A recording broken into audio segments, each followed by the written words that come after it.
Suara Bapaknya masih di mute ya? Kedengaran, Pak? Hari ini saya akan mengajarkan ya mengenai struktur argumen yang disarankan ya untuk tulisan karya ilmiah.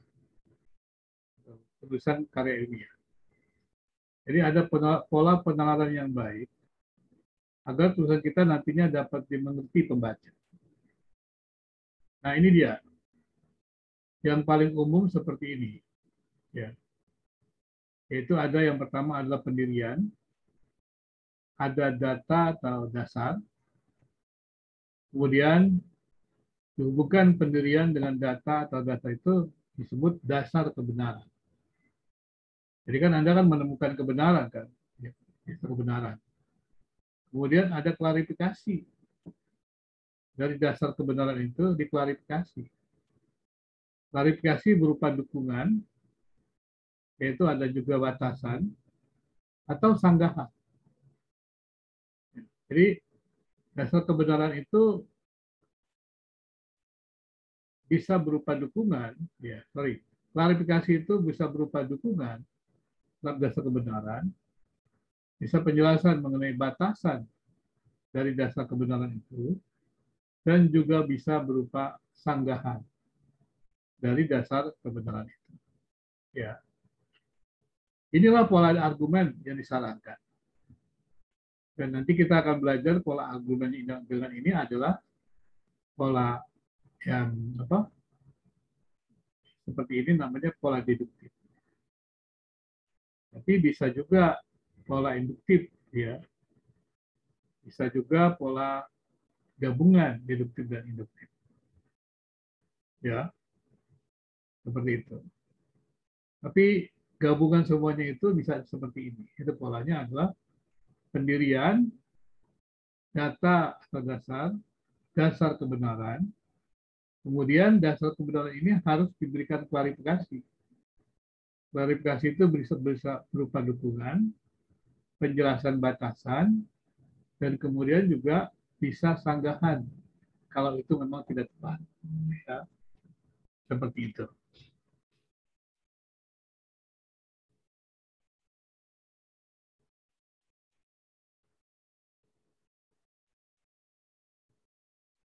Jadi perhatikan ini, biasanya cukup banyak ya, seperti ini. Misalnya kita buat kalimat. Konsep kerangka kualifikasi nasional atau National Qualification Framework terdapat pada banyak negara di dunia. Karena itu, ya, maka ini dapat disebut sebagai fenomena global. Gitu ya. Ini adalah kita klaim bahwa KKN itu adalah fenomena global. Seperti itu ya. Kemudian ada datanya. Kalau kita mengatakan argumen kita bahwa KKN ini atau kerangka kualifikasi nasional Indonesia atau kerangka kualifikasi nasional adalah fenomena global, buktinya apa? Atau datanya apa? Yang pertama adalah 70 negara di seluruh dunia telah mengembangkan kerangka kualifikasi yang sesuai dengan kondisi negara-negara itu. Ini data. Negara-negara maju dalam industri dan perekonomian seperti negara-negara anggota Uni Eropa dan negara-negara berkembang di Asia dan di Afrika mengembangkan kerangka kualifikasi nasional di bidang pendidikan tinggi untuk memajukan kualitas sumber daya manusia mereka. Ini data namanya. Nah, dari pernyataan kita itu, klaim kita itu, KKN ini fenomena global, terus data 1, data 2, maka kita membuat yang namanya pernyataan kebenaran atau jaminan. Dapat dipahami mengapa kerangka kualifikasi nasional ini merupakan isu besar terkait dengan elemen pendidikan dan tenaga kerjaan. Ya. Seperti itu ya, ini jaminannya. Kemudian ada klarifikasi terhadap jaminan ini, yaitu Gavin Helen dan Juan Greenleaf menjelaskan bahwa kerangka kualifikasi maksud untuk memberikan pedoman cara mengkualifikasikan level-level pendidikan yang berbeda dan membandingkannya baik secara nasional maupun internasional dengan cara yang memungkinkan. Ya.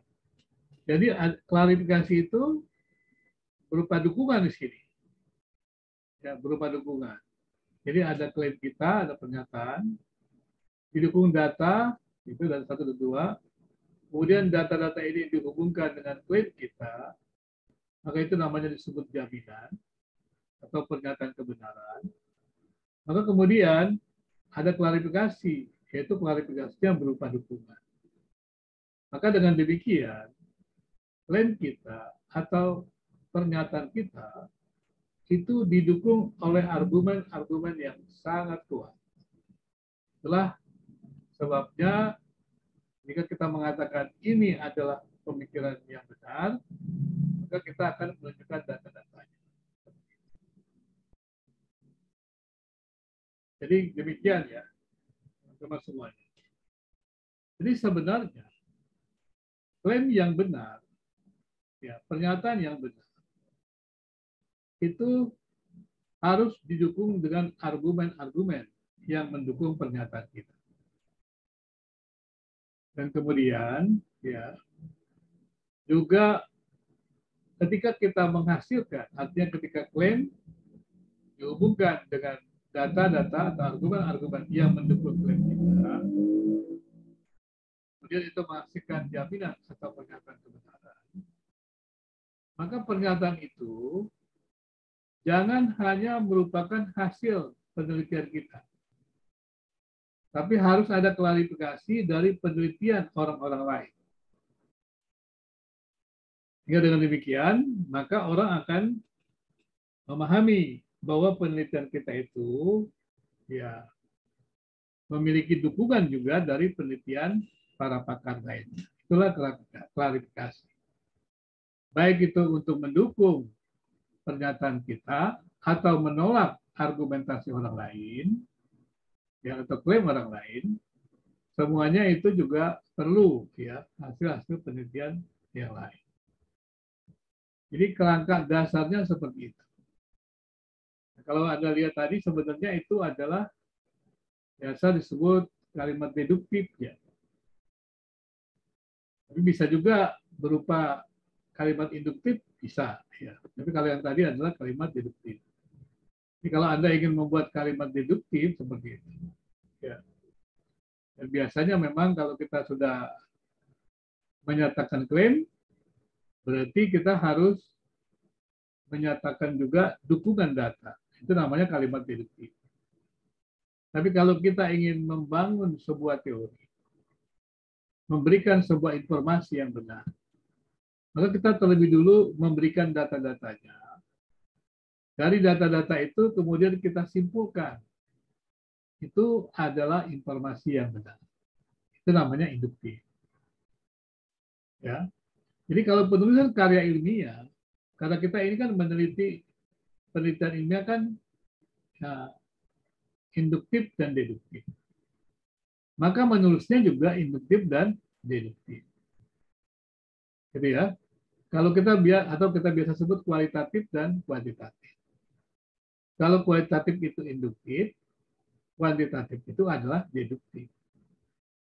Tapi kalau kita menulis jurnal yang merupakan hasil penelitian, dan kita menyajikan dalam artikel jurnal, kan kita sudah meneliti.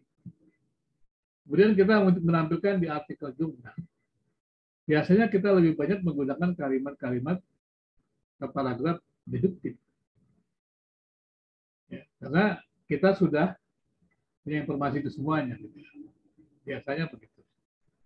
Deduktif untuk menunjukkan apa argumentasi kita itu atau klaim-klaim kita itu didukung oleh data. Jadi penting sekali kita melakukan riset dan kemudian menyampaikan hasil riset. Kalau sarjana teologi, magister teologi, doktor teologi melakukan riset-riset yang baik dan kemudian mempublikasikan hasil-hasil risetnya, maka akan terlihat pengembangan ilmu pengetahuan teologi, pengembangan ilmu pak.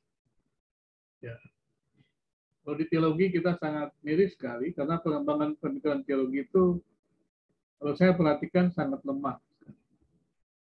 Apalagi dari pak itu pemikiran teologinya makin lemah lagi. Ya, kemudian juga yang lebih repotnya lagi adalah karena riset-riset tidak berkembang, pengembangan teori. Yang ada adalah ya teori-teori, maafkan saja, teori-teori lama itu perdebatannya seperti itu. Jadi kalau Anda lihat di YouTube, ya, apologetika itu, saya sebenarnya tidak membingungkan gitu. Bagi saya apologetika itu kan sebuah kita sebut apa namanya pertanggungjawaban, bukan debat kusir. Nah, kalau yang kita lihat di depan di dalam YouTube itu apologetika itu seakan-akan pandangan satu itu absolut, menghantam pandangan lain. Ya menurut saya sih kurang riset mungkin kali ya. Kalau orang riset tidak pernah mengabsolutkan pandangannya. Kalau saya mengklaim pandangan ini saya benar, saya hanya mengatakan pandangan saya ini benar sebatas data-data yang saya miliki. Jadi kalau Anda punya data-data yang berbeda yang memperkaya pandangan saya, silakan. Dan situ kita akan mendiskusikannya. Juga memperdebatkannya, tapi bukan berarti mengabsolutkan. Ya, seperti itu ya. Nah, jadi saudara, penulisan juga begitu. Jadi klaim-klaim kita namanya juga klaim. Jangan kita menganggap klaim kita itu paling sempurna. Klaim kita itu benar sebatas didukung oleh data-data yang kita miliki. Sebabnya saya tidak pernah menerima begitu saja pandangan siapapun juga. Bahkan saya selalu teriak kepada teman-teman di STT. Harusnya kita inilah di STT yang memperbaiki pemikiran-pemikiran teologi di gereja, ya, pada tokoh-tokoh gereja itu. Jangan dibalik, STT itu hanya jadi pekerja gereja, menjadi pelindung doktrin gereja. Kita ini kan punya visi keilmuan, visi keilmuan pak, visi keilmuan teologi yang harusnya dikembangkan. Nah, pada waktu kita menjelaskan tentang penemuan-penemuan kita, hasil-hasil penelitian kita, maka kita katakan penelitian kita ini benar. Tetapi yang disebut benar adalah berdasarkan data-data yang kita miliki. Gitu ya. Karena ini kan empiris ya penelitiannya. Demikian juga waktu kita menulis. Jadi kalau kita menulis sebuah laporan penelitian, kita kan mengumpulkan data-data. Kalau setelah data-data itu kita kumpulkan, seperti tadi yang saya lakukan, kemudian saya membuat klaim, ya, kalimat klaim, sebelum menunjukkan data-datanya, maka itu berarti saya membuat namanya kalimat deduktif. Nah, karena kalimat deduktif, maka data-data itu menguji klaim saya. Jadi pada waktu misalnya tadi adalah mengatakan pendidikan Kristen itu harus berdasarkan Alkitab. Kalimat-kalimat yang lain harus menguji. Benar nggak klaimnya itu? Nah, itu harus dia menjelaskan data-data bahwa pendidikan itu berdasarkan Alkitab. Siapa yang bilang begitu? Siapa yang bilang begitu? Kemudian dihubungkanlah data-data itu ke klaim itu, kalimat utama itu. Kalau selaras, itu namanya pernyataan kebenaran. Ya kan? Tapi kan kita tidak cukup sampai di situ supaya argumentasi kita kuat.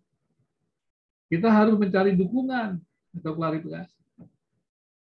Itu kita cari penelitian-penelitian yang sejenis dengan kita, yang sama kita lakukan untuk mendukung pernyataan kebenaran kita. Dan kalau pernyataan kebenaran kita itu memiliki batasan, kita juga harus membuat klarifikasi. Yaitu batasan itu ditemukan pada penelitian-penelitian yang sejenis. Dan kalau kemudian kita ingin menggugat pandangan orang, ya, maka kita juga harus mengambil penelitian-penelitian yang sejenis. Jadi jangan kita mengatakan pandangan si A salah, buktinya ini, sudah selesai. Jangan. Cari lagi penelitian-penelitian yang dilakukan untuk meneguhkan klaim kita itu. Seperti itu ya, teman-teman. Jadi itulah pola menulis sebenarnya. Jadi kalau kita menulis karya ilmiah, mestinya tidak sulit. Asalkan kita sabar, lama-lama kita terampil. Tapi kalau kita terburu-buru, tidak punya waktu, tidak mau mendalaminya, hanya sekadar selesai skripsi, sekadar selesai tesis, ya kita akan rugi besar. Karena menghabiskan waktu tanpa sebuah karya besar. Ya, harusnya kalau kita menghabiskan waktu, kita akan punya karya-karya yang baik. Makin banyak waktu yang kita berikan, latihan kita berikan, maka kita menghasilkan karya-karya yang besar. Kira-kira seperti itu. Gimana? Cukup jelas? Ada ingin bertanya? Ini sederhana sebenarnya ya. Ya, tadi kan saya berikan contoh kan kalimat deduktifnya ya. Pertama ada buat klaim, ada dukungan data.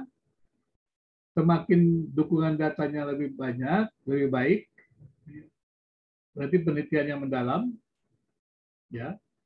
Kemudian dihubungkan klaim Anda itu dengan data-data. Misalnya begini, menurut Alkitab, ya, atau menurut apa? Menurut apa? Menurut Alkitab, kata baptiso,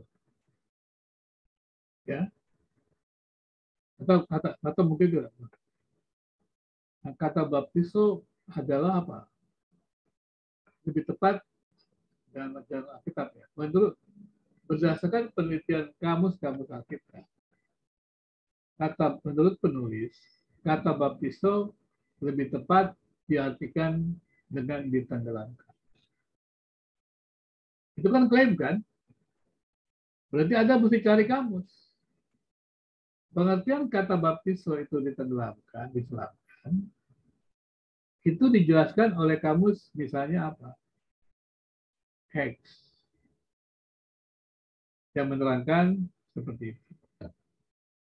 Hal yang sama juga dikatakan oleh atau dijelaskan oleh kamus Jet yang mengertikan kata itu dengan kata ini.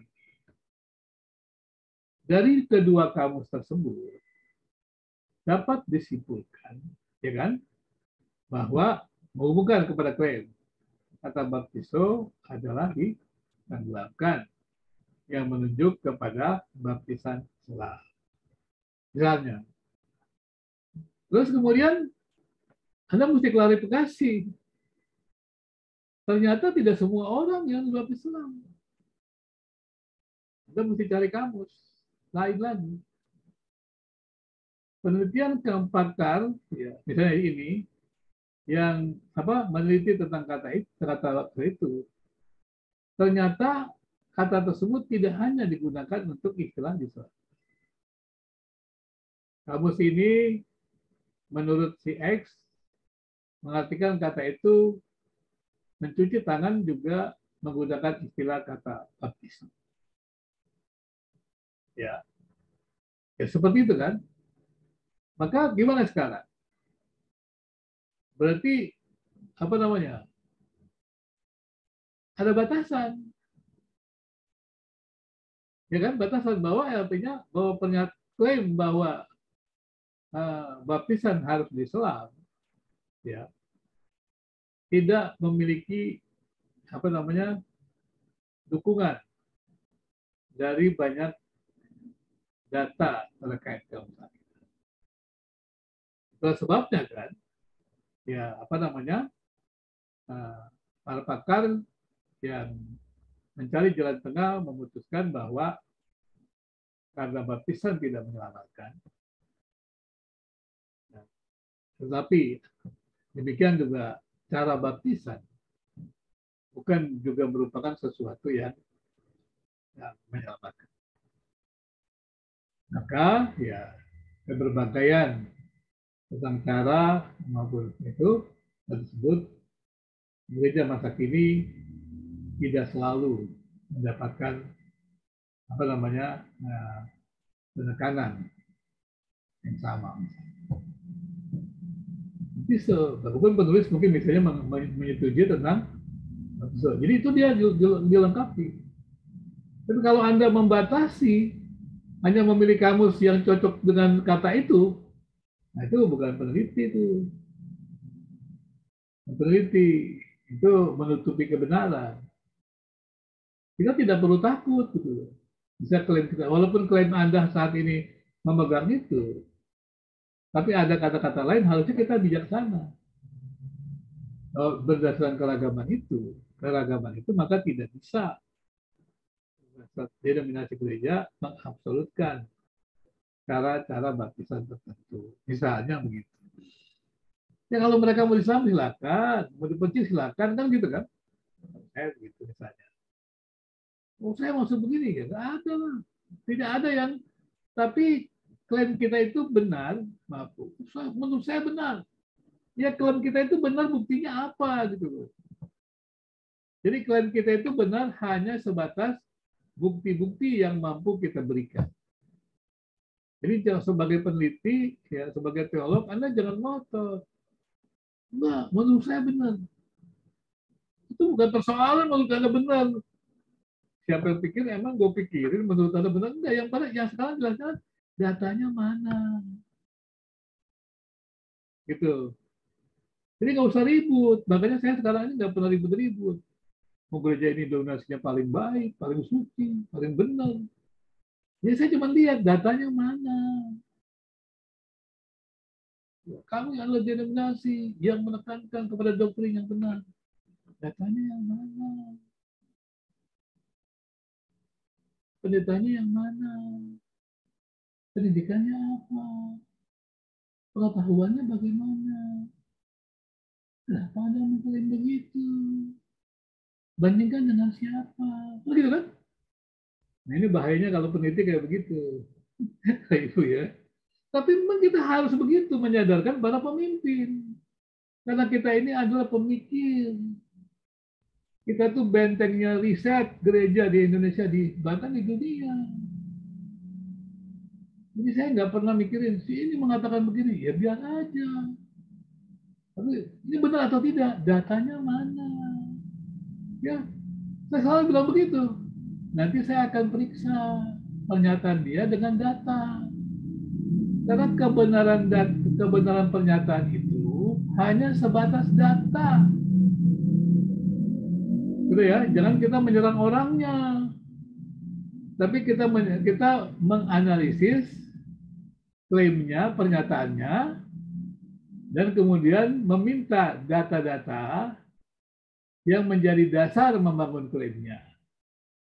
Untuk kita memeriksa apakah kita mendukungnya atau kita ingin mengembangkannya. Tapi selalu saja untuk seorang peneliti, teolog, harusnya mengembangkan. Bukan menerima itu absolut. Ya, jadi jangan lupa tuh. Kalau jadi peneliti, Anda ini jangan mengklaim. Ini loh, klaim saya ini benar. Ya, klaim Anda tuh benar, tapi hanya sebatas data. Karena Anda membangun klaim itu dari data. Gitu. Jadi jangan ngotot-ngototan gitu loh. Itu nggak benar, itu bukan teolog. Makanya saya lihat perang kemarin ada perang-perang sesat, nggak sesat, ya udahlah, biarin aja. Itu kan susah udah klaim-klaim begitu. Ya. Soalnya saya ini mungkin Bapak Ibu agak susah juga. Saya ini agak toleran gitu. Dan agak toleran, sangat toleran gitu ya. Tapi saya punya posisi. Karena pengalaman, karena sebagai peneliti, dan saya lihat, ya memang begitu gitu. Apalagi sebuah, maafkan saya juga, khotbah yang tidak didukung penelitian-penelitian mendalam. Karena itu saya ingatkan kepada Anda semua. Kalau mengajar, buat seminar, berkhotbah, ya dukunglah dengan penelitian-penelitian yang mendalam. Ya, kalau kita makin jarang melakukan penelitian, kita makin menggampang mengklaim diri kita benar. Sebenarnya kita mengklaim diri kita benar itu hanya menunjukkan ketidakpercayaan akan argumen kita itu benar. Kalau kita yakin argumen kita benar dan kita punya data-data yang mendukung argumen kita, ngapain kita ngotot-ngototan misalnya gitu ya. Kalau keilmuan kayak begitu, silakan. Gitu. Jadi begitu, menulis juga begitu. Jadi sekali lagi saya ingatkan, ketika kita meneliti, ya, karena ini empiris, berarti kan dari data. Kita membangun teori dari data. Kita menguji teori dari data. Tapi hati-hati ya dengan Alkitab itu. Kalau teologi ilmiah, betul.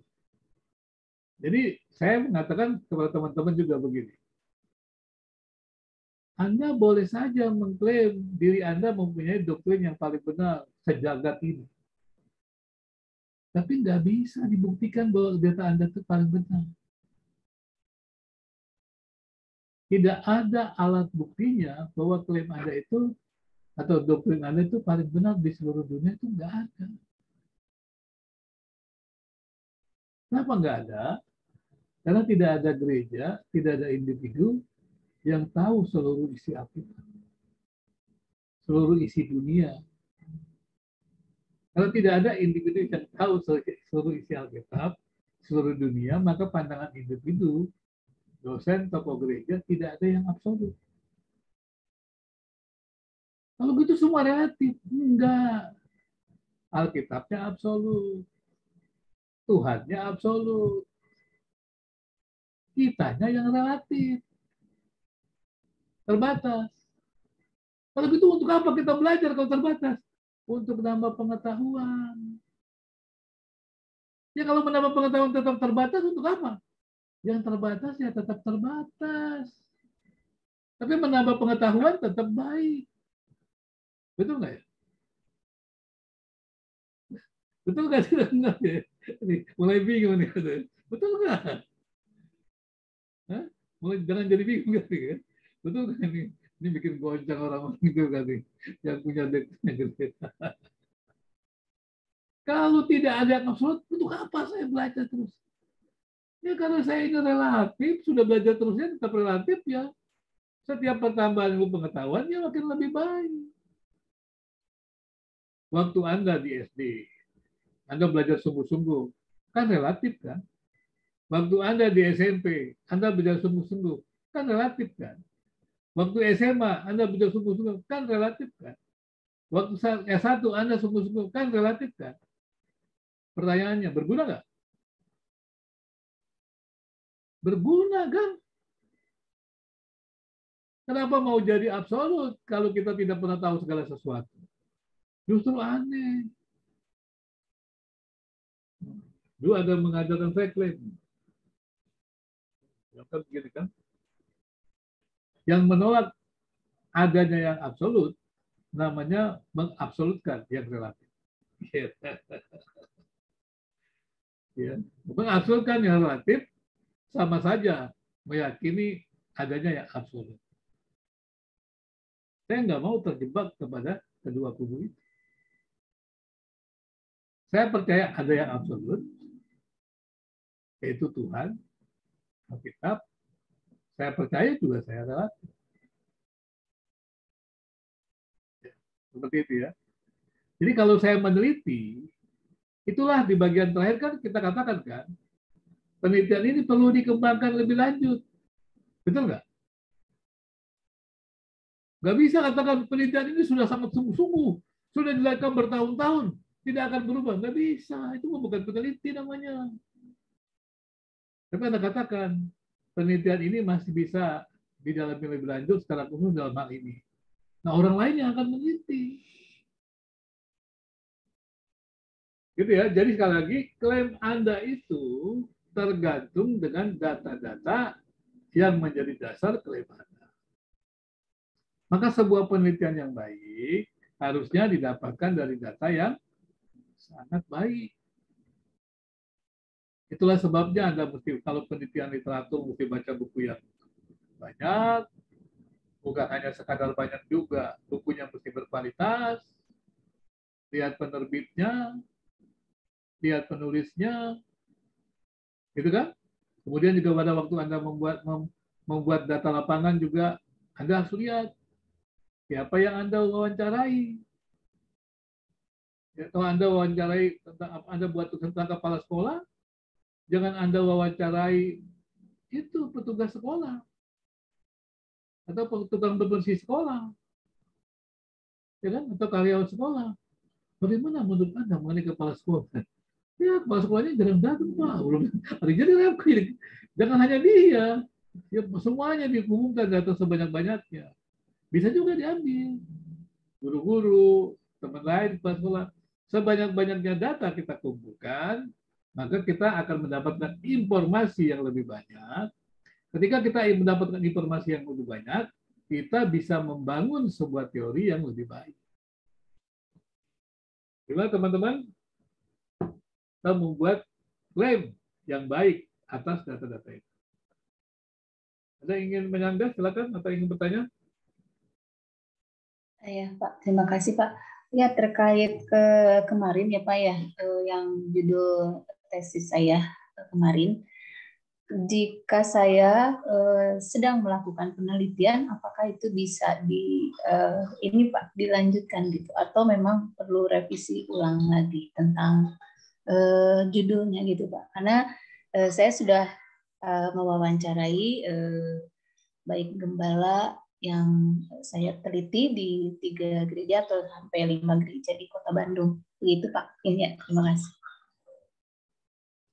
Jadi gini, kemarin kan saya jelaskan kepada Ibu Eva, kalau kita lihat variabel-variabel itu, mesti tahu teori-teorinya. Nanti teori-teori ini akan menolong kita membuat pertanyaan. Jadi pada waktu kita mengumpulkan data, dan waktu kita mau wawancarai, maka kita mesti membuat pertanyaan yang mengacu kepada teori. Karena itulah kita harus betul-betul menguasai teori. Nah, kalau wawancara itu kualitatif, berarti fokusnya, teori fokusnya adalah menolong kita mengumpulkan data. Maka ketika kita mau menyatakan apakah temuan kita ini baru, teori baru, maka harus dihubungkan dengan teori-teori fokus itu. Itulah sebabnya tidak ada penelitian yang baik ya, yang tidak memerlukan teori. Bahkan tanpa teori, kita tidak bisa membaca realitas. Tanpa teori, kita tidak tahu masalah. Kalau Anda mencari masalah tanpa teori, itu bukan masalah penelitian. Biasanya masalah hidup. Ngerti ya masalah hidup ya? Saya pernah katakan kepada Anda kan, ada seorang magister datang kepada saya. Pak, saya ingin membuat penelitian tesis. Judulnya apa? Judulnya adalah kerendahan hati hamba Tuhan. Kenapa kamu tulis judul seperti itu? Selama saya praktek, Pak, saya lihat pendeta-pendeta itu tidak rendah hati. Maksud kamu mau balas dendam untuk pendeta-pendeta itu? Itu mah bukan penelitian. Itu masalah hidupmu. Urus aja dengan orang itu, damai. Gak usah buat penelitian. Nah, kalau katakan seperti misalnya, hamba Tuhan yang misalnya, ini kejadian khusus ini. Saya disuruh rumah nggak percaya orang itu akhirnya lama sekali gitu. Terus harusnya kan ketika ketiak masalah misalnya ada kasus kita temu kasus-kasus itu adalah hamba Tuhan tidak rendah hati. Kita cari buku-buku penjelasan tentang hamba Tuhan, penelitian-penelitian apa betul pada umumnya pendeta di Jakarta tidak rendah hati. Ada nggak buku itu? Kalau tidak ada, jangan buat tulisan seperti itu. Yang pertama. Yang kedua, kita lihat teorinya. Apakah memang seorang hamba Tuhan cenderung tidak rendah hati? Misalnya juga ya. Misalnya, ada nggak teori itu? Kan susah kan? Dan kita mesti hati-hati. Makanya saya selalu katakan mulailah dari teori. Nah, yang menjadi persoalan adalah, ini untuk Ibu Eva nih, banyak di antara kita tuh tidak ahli instrumen. Saya baru-baru ini tidak hati-hati, ada seorang mahasiswa, saya sudah tunjukkan bagaimana buat instrumen pendidikan wawancara. Kemudian dia rubah. Begitu saya lihat hasilnya, kok jadi begini? Ya terusnya saya mesti perbaiki lagi lah. Jadi seperti itu. Padahal kan harusnya kan instrumen itu harus mengacu kepada kajian teori atau kajian fokus. Kalau kualitatif kita menyebutnya kajian fokus. Nah itulah yang menjadi desain namanya penelitian. Desain penelitian artinya saya mau tanya kepada siapa, ya itu dia. Nah, tentang hal-hal ya, pertanyaan-pertanyaan ini. Seperti itu, ya. Desain penelitian itu. Jadi kita mencari lah sumbernya. Kita buat desain. Nah, kalau tidak ada itu, tidak ada, kita bisa membuat desain penelitian. Kalau kuantitatif kan kita buat namanya hipotesis. Kan. Hipotesis kan membuat desain penelitian. Itu hubungan ini dengan ini. Itu kan desain penelitian kan namanya kan. Misalnya ada yang buat motivasi dengan kerja, prestasi kerja atau prestasi belajar. Itu kan namanya desain hubungan. Itu tahu dari mana? Dari teori. Ada teori yang menyatakan adanya hubungan antara motivasi dengan prestasi kerja atau prestasi belajar. Kalau tidak ada teorinya, nggak bisa. Berarti tidak ada teori, tidak ada masalah. Tidak ada masalah, tidak perlu menulis karya ini. Gitu. Jadi kalau saya sarankan untuk Ibu Eva itu ya diperbaiki kata kuncinya dulu. Ya, pencertil itu, kemudian yang kedua dicarilah bimbingan orang yang pintar membuat instrumen. Ya, instrumen penelitian. Jadi pada waktu wawancara itu tidak boleh asal wawancara loh. Nanti kan hasil wawancaranya kan ditranskrip. Ketika ditranskrip kan direduksi.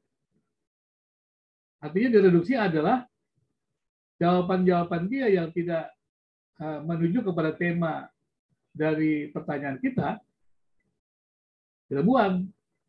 Karena nggak ada gunanya. Kalau kita masukkan jadi kacau. Itu namanya reduksi. Reduksi data. Jadi tidak semua yang dia omongkan atau dia katakan itu dia jawab, kita masukkan. Yang kita terima hanyalah jawaban dia yang terkait dengan pertanyaan kita. Kan selalu kadang-kadang kita nggak tanya itu, dia jawabnya yang lain. Ya gitu kan. Atau dijawab itu. Kita jawab tanya yang lain, dijawab lagi yang lain. Kan gitu. Nah itu makanya namanya reduksi. Nah saya sarankan carilah orang yang ahli untuk itu. Ya, untuk wawancara. Memang saya kemarin agak, tapi kadang-kadang memang bisa dibenahi juga sih kalau yang kualitatif lah. Saya kemarin sempat juga sih. Kemarin ada mahasiswa saya sempat dia sudah kasih, saya ingin kasih sesuatu banyak, tapi karena kemarin pas lagi sibuk-sibuknya tes gitu ya, tes. Karena saya kemarin kan hampir ketinggalan kan tes itu ya. Kan ada waktu tes Komnas HAM itu ada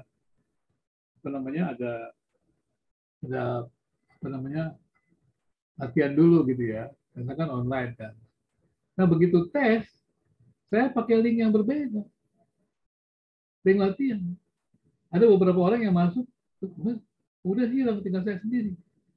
Tiba-tiba kok saya ingin bertanya di grup, ternyata saya salah link. Jadi hanya dalam waktu beberapa saat itu hampir saja kelewatan. Untung saya masuk, jadi saya bisa mengikuti. Jadi memang kadang-kadang itu tadi kan kalau sekarang kan harus persiapkan itu kan tempat atau kan dia lihat juga harus pakai dia lihat laptopnya, dia lihat HP kita yang menampilkan kita sedang menulis. Di meja kita tidak ada apa-apa. Kalau seperti ini kan Anda tertutup semua. Saya nggak tahu apa-apa, ngerjain apa-apa. Di meja Anda ada apa, saya nggak tahu kan. Gitu. Jadi waktu saya tes itu, meja saya itu terbuka, tidak boleh pakai background ini. Dan semua terbuka suara, jadi suara apapun juga kedengaran bisa ditegur saya. Jadi waktu persiapan itu mungkin saya agak ini jadi saya lupa. Mudah-mudahan saya nanti ingat lagi. Kadang-kadang nih mahasiswanya kadang-kadang nggak ingat kan, lupa lagi. Kalau dia sekali tanya, dia nggak ingatkan. Saya jadi lupa gitu. Kadang-kadang dia pikir ya pasti Pak bisa ingat lagi. Saya belum tentu juga kadang-kadang lupa. Gitu. Jadi lain kali kalau saya sudah tanya, sudah ada tanya, saya jawab, terus saya nggak jawab lagi, mungkin saya lupa gitu. Jadi tanya aja gitu ya. Jangan segan-segan juga. Nanti kalau Anda diam juga, kita sama-sama diam gitu. Sama-sama diam, sama-sama tidak tahu gitu. Sama-sama berinterpretasi. Ini kenapa nggak ditanya? Anda juga kan bertanya, kenapa nggak dijawab? Nah, gitu kan? Ya udah, mesti ada klarifikasi tuh. Kalau enggak kita sama-sama bingung. Tuh. Jadi gitu ya Bu, apa ya? Jadi ya, terima kasih Pak. Ya, gitu ya. Ditanya apa? Dicarilah Bu Eva ya, apa yang ahli instrumen. Saya nggak tahu soalnya. Ya. Ya. Saya juga nggak tahu. Nah, ya terima kasih Pak. Lalu satu lagi Pak, ketika kita misalnya mau membuat teori, ini kan misalnya kita mau menulis buku ya Pak, itu kira-kira langkahnya untuk menulis buku sama dengan misalnya 5W1H itu? Oh, beda Bu. 501H itu tulisan berita Bu. Oke. Tulis Berarti berita. berbeda ya Pak? Iya, kalau buku yang kajian ilmiah sih sebaiknya jangan pakai itu, di pembahasan susah. Ya, pembahasan susah. Pakai yang tadi yang saya jelaskan itu, kerangkanya itu. Ya. Jadi yang saya jelaskan ini, yang terakhir ini, itu yang kita pakai nanti. Tapi tetap juga bisa dipakai-pakai, tapi dia kurang pas di pembahasan. Agak sulit nanti. Namanya berita kan pembahasan. Jadi yang pakai model ide utama, ide pendukung juga sebenarnya bisa, tapi ketika di pembahasan nanti kita akan sulit juga. Gitu. Gitu. Ya. Jadi kan ini struktur argumen pembahasannya agak rumit ya. Karena kan nanti kalau ya seperti kan ibu nanti kan buat penelitian. Penelitian lapangan kan ada hasil kan. Hasil ini mesti dikaitkan dengan kajian teori. Nah, itu namanya pembahasan. Nah, gimana caranya? Nah, itu yang perlu dilatih ya, pembahasan itu. Nanti kita akan belajar pelan-pelan juga. Ya, walaupun memang bisa juga sih pakai tulisan-tulisan berita, tapi menurut saya nggak maksimal. Nggak tajam argumentasinya gitu. Kalau 5W1H itu tulisan berita. Ya. Tapi bisa dipakai nggak? Bisa. Dipakai secara khusus, dipakai untuk laporan penelitian. Ya, nanti kalau Ibu Eva nulis laporan penelitian, pakai 5W1H bisa. Ya, ada tempat penelitiannya, ada siapa yang diteliti, ya kan? Apa yang mau diteliti, kapan, kapan wawancaranya, di mana wawancaranya, ya kan ada. Apa dia berkomentar terhadap pertanyaan kita begitu? Bagaimana, ya? Sampai dia memahami sampai prosesnya terjadi kan, how kan, proses kan. Kalau why kan sebab akibat kan, gitu kan? Nah, seperti itu. Jadi kalau mau nulis laporan penelitian boleh, cocok. Tapi kalau pembahasan, saya sarankan pakai yang saya punya itu tadi, yang saya sarankan. Ya, mesti berlatih itu, mesti berlatih. Terus terang saya katakan, itu mesti berlatih sungguh-sungguh. Ya. Kalau tulisan berita juga berlatih juga. Ya. Saya lama melatih diri tulisan berita. Ya. Pakai lead kesimpulan, segala macam gitu kan, banyak gitu ya. Seperti itu kan, kalau di dalam tulisan berita tuh, ya pakai laporan penelitian, langsung buat leadnya kesimpulan. Terus detail-detailnya data-data itu. Seperti itu ya. Gitu. Jadi sekali lagi Bu Maria, saya nggak tahu Ibu apa pernah ikut ujian teh? Ujian apa? Ujian proposal? Oh, nggak, cuma lihat saja Pak. Nggak bisa loh. Jadi kalau belum ujian proposal nanti gimana? Yang ujian proposal aja susah. Bu. Itu mesti dilatih lagi, dilatih lagi. Tapi ya kalau Ya, sudah ini dahulu nggak apa-apa. persiapan Pak, masih persiapan. Jadi saya sambil persiapan sambil meneliti juga gitu Pak. Jadi biar nanti pas waktunya saya nggak terlalu keteteran gitu Pak. Oh, kalau persiapan bagus tuh, bagus. Ya, persiapan bagus karena berarti kan punya waktu lama untuk meneliti, nanti lulus lebih cepat. Ya kan?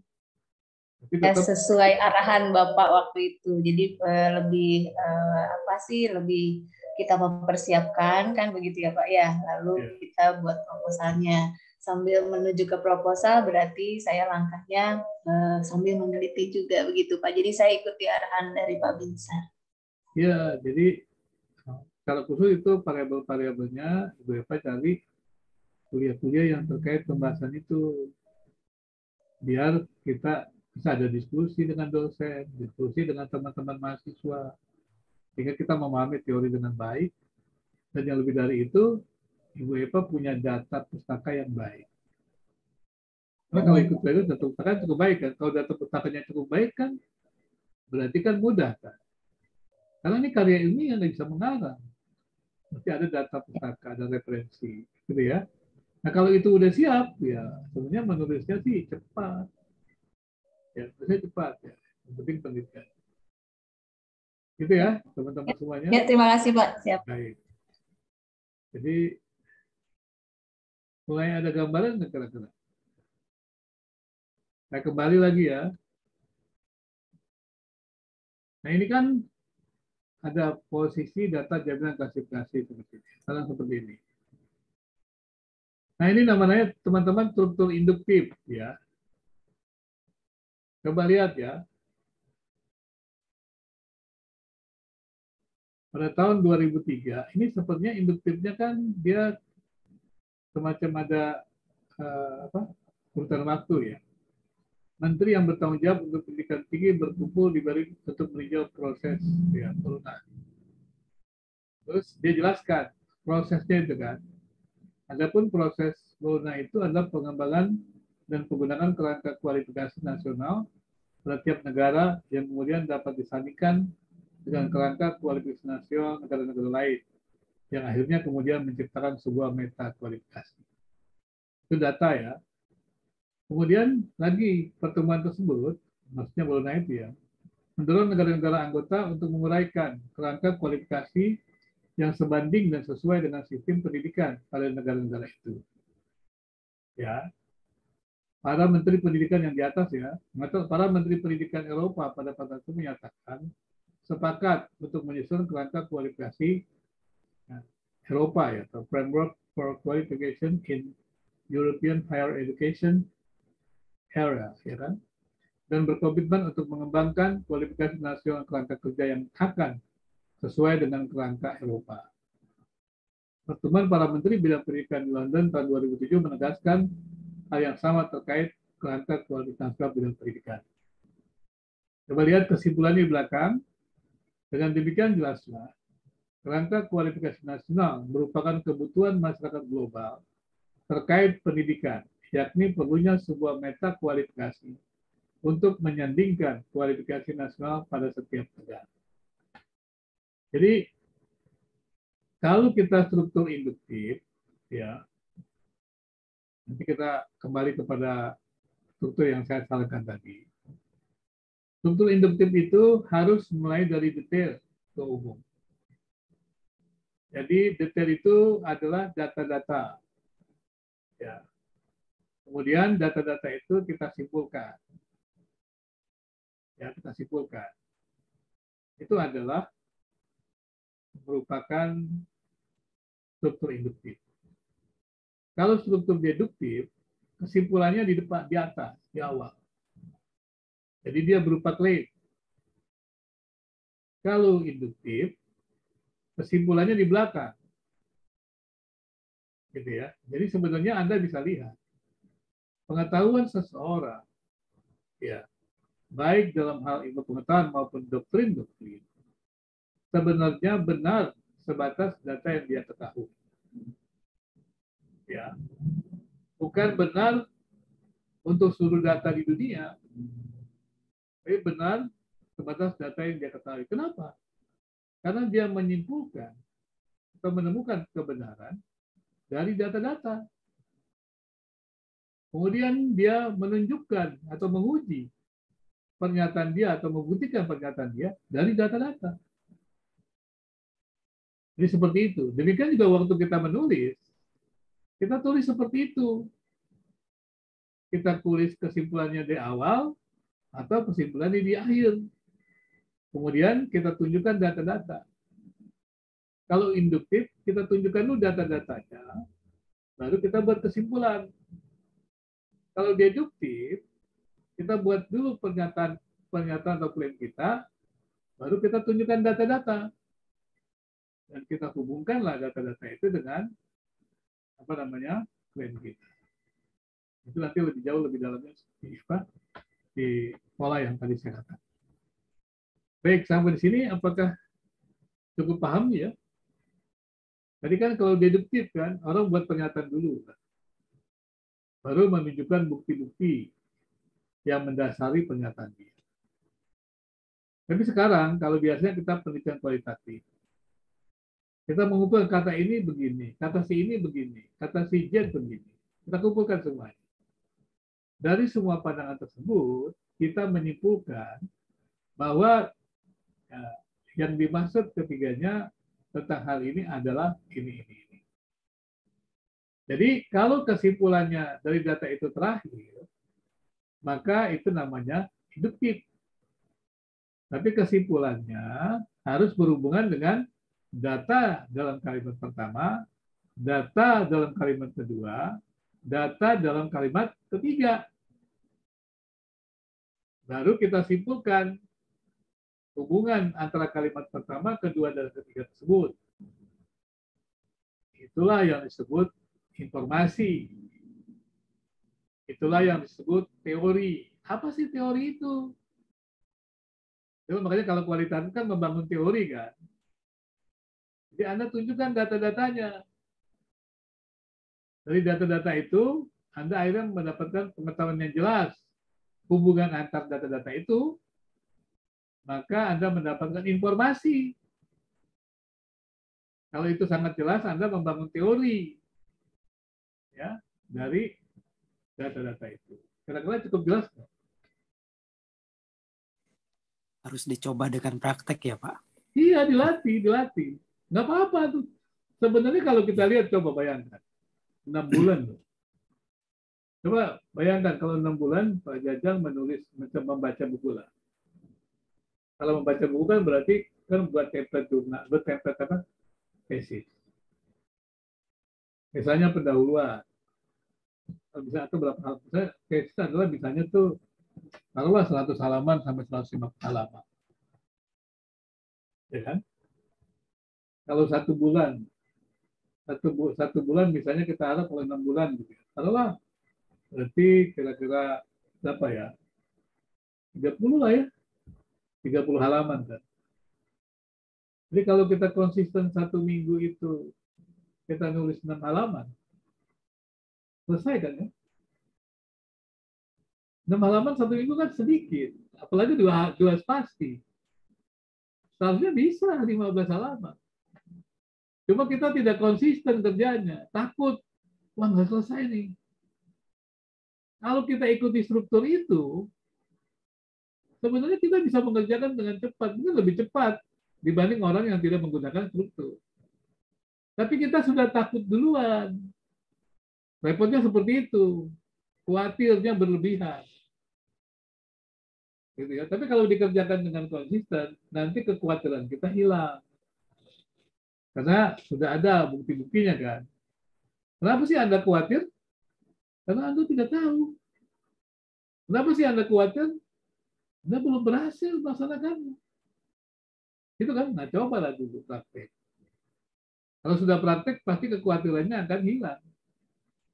Dan menulisnya dengan asyik mungkin. Seperti itu. Gimana? Setuju nggak teman-teman semuanya? Saya jajah.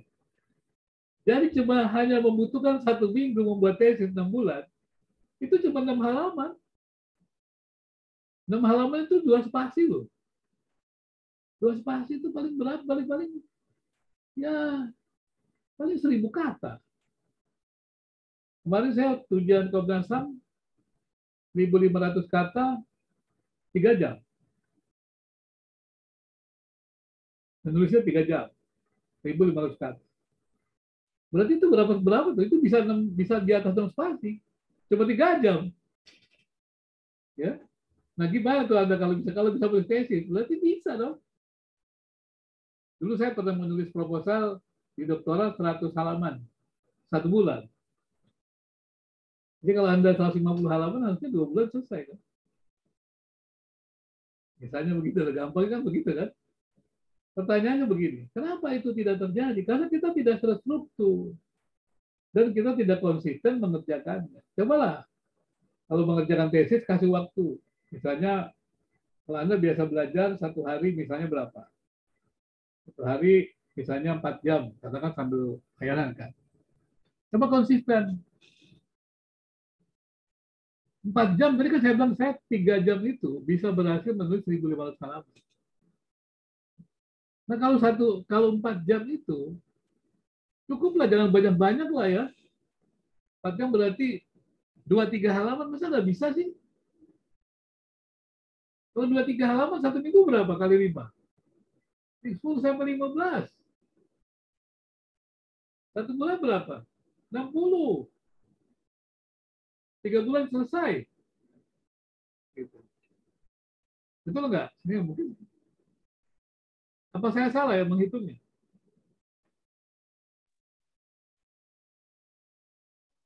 Betul, Pak. Saya tidak sedang menghibur-hibur Anda nih.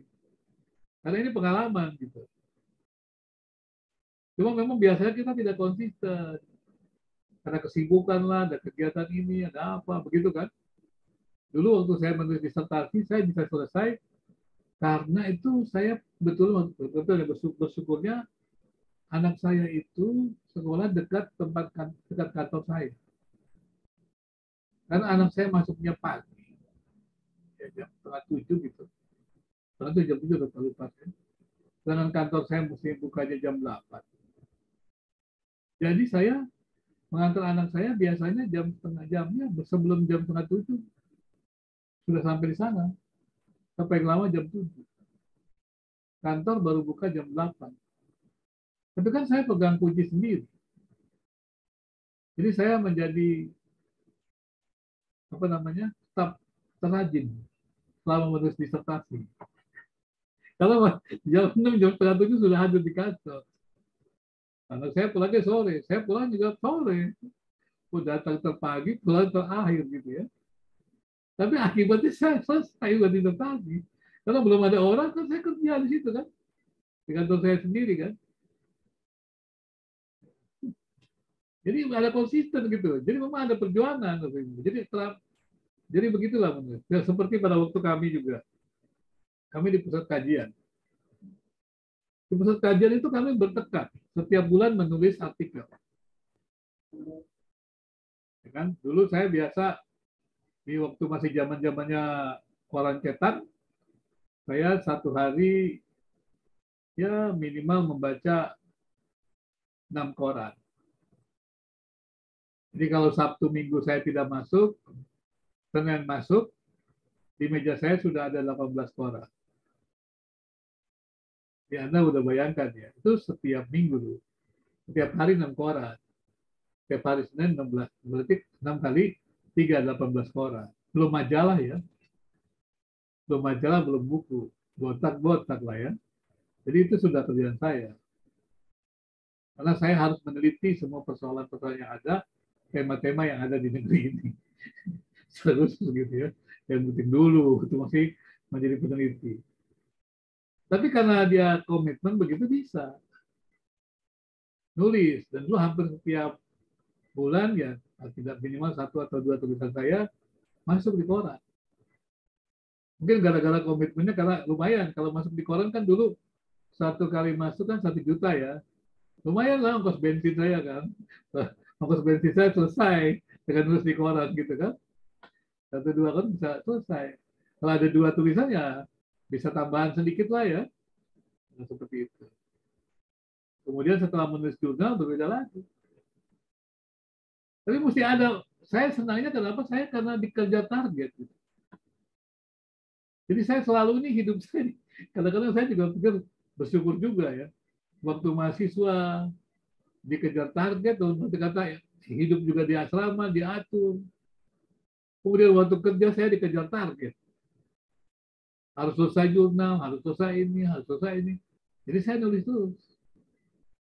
Nah coba Anda ini kan tidak dikejar target. Nggak tahu juga kali ya. Mungkin nggak seperti saya nih. Hidupnya dikejar-kejar terus gitu ya. Makanya kadang-kadang orang kalau sekarang kerja dengan saya pusing gitu.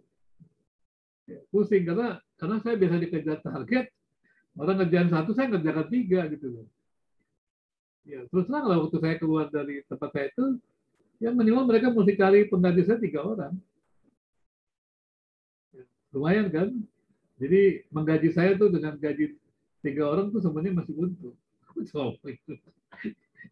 Serius ini. Kalau nggak percaya nanti lihat aja. Iya kan? Coba bayangkan, saya bisa apa? Saya bisa penjaminan mutu loh. Saya bisa menyusun kurikulum loh. Saya bisa jurnal loh. Saya bisa penelitian loh. Orang jurnal penelitian 1 kan? Bisa. So, Anda udah bayangkan gitu kan? Jadi kalau biasanya ada ketua penelitian, gitu kan? Ketua kurikulum, gitu kan? Ketua penjamin mutu, 3 orang kan? Kalau hire saya cukup sendirian. Gitu. Nah, tapi ya perjalanannya kan susah ya, berjuang keras. Gitu. Jadi jangan berpikir saya bisa ini, itu anugerah Tuhan lah gitu. Tapi tetap saya harus mengatakan itu karena dipaksa. Dipaksa keadaan gitu. Mungkin bukan dipaksa keadaan gimana ya. Ya dipaksa untuk kerja gitu loh. Senang juga saya kalau saya nggak dipaksa karena terlalu santai gitu. Malah kadang-kadang saya juga suka bingung. Oh, saya ini kalau saya sudah nggak kerja saya bingung sendiri kok. Kenapa saya nggak ada sesuatu gitu. Jadi ya mungkin karena saya tidak kurang teratur, maka saya diminta diizinkan Tuhan dikenai banyak target. Jadi target itu yang memaksa saya untuk kerja. Ya. Nah kalau Anda mungkin tidak dikejar target jadi lebih santai gitu ya. Begitu ya. Seperti jadi teman-teman begitu. Jadi buat prioritas-prioritas lah yang jelas ya. Sekali lagi tulislah, berlatihlah ya. Oke. Mulai menyimpang sedikit, cukup jelas nggak ya? Iya, Pak. Pak, boleh satu lagi, Pak? Boleh. Jadi dari mata kuliah ini, harapan saya itu kan memang babak belurnya ketika misalnya ada revisi-revisi sambil apa sih namanya persiapan membuat tesis gitu, Pak. Jadi di sini saya harapannya ilmunya itu dapat gitu, Pak. Jadi memang untuk teman-teman juga untuk persiapan tesis ya saya menghimbau ya mumpung ada Bapak nih di mata kuliah Academy Writing ini kita maksimalkan Pak gitu. Ya, terima kasih Pak. Harusnya dimaksimalkan. Jadi kalau ada orang, nih, saya terus terang aja. Kalau ada orang apa namanya yang namanya mereka minta khusus saya review, itu mereka bayar saya mahal. Tapi kalau Anda sekarang ini di review kan gratis, gitu. Kenapa nggak mau gitu loh? Saya kan kalau review kan dibayar. Kalau orang menulis jurnal, pernah ada biasanya tuh magister-magister sudah kepepet tidak bisa dia lari ke saya. Tapi kan saya tidak mau tuliskan, dia harus tuliskan, harus tulis juga ikut sama-sama. Saya review capek. Tapi biasanya kalau yang kerja keras itu bagus. Kalau yang nggak kerja keras nggak bagus.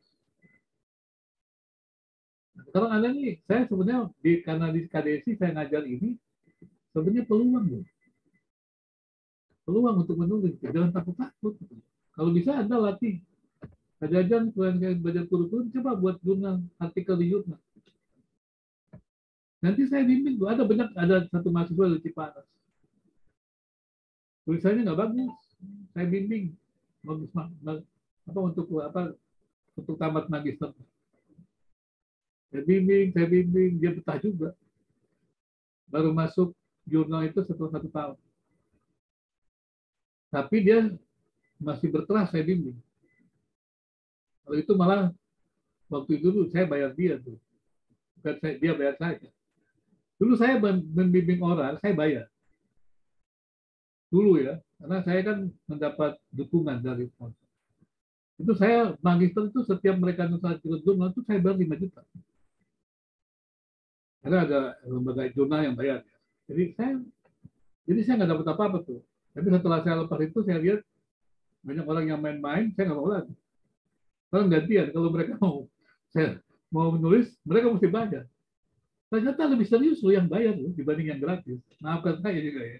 Saya juga bingung gitu ya. Nah, seperti itu. Makanya saya kadang-kadang juga heran gitu. Saya membimbing di mana-mana gitu. Kalau gratis itu orang nggak serius. Tapi jangan begitu ya untuk Anda ini ya. Jangan aturan di bagian dari kuliah, gratis. Jangan mahal loh kalau Anda nanti selesai mau ikut pelatihan khusus gitu dengan saya, dengan pribadi itu mahal. Serius loh ini. udah mahal saya nggak bisa diatur lagi. Seperti sekarang ada kuliah begini kan, saya nggak bisa diatur tergantung waktu saya. Repot kan? Iya. Sekarang kan masih ada diatur waktu di STT kan, jam segini-segini enak nih. Maka gunakan kesempatan. Kemarin saya periksa semuanya gitu. Jarang loh orang mau periksa-periksa begitu dan nggak gampang kan. Kalau kemampuannya terbatas kan nggak berani periksa-periksa seperti itu. Nanti jangan-jangan dia periksa salah juga. Ya seperti itu ya. Jadi saya berharap Anda manfaatkan ini. Ya Bu Eva juga yang lain-lain. Karena saya adalah orang yang tidak bisa menulis. Kemudian belajar menulis dan bisa menjadi penulis. Jadi kalau Anda mengatakan, apakah saya bisa menjadi penulis? Ya Anda baca saja tulisan saya.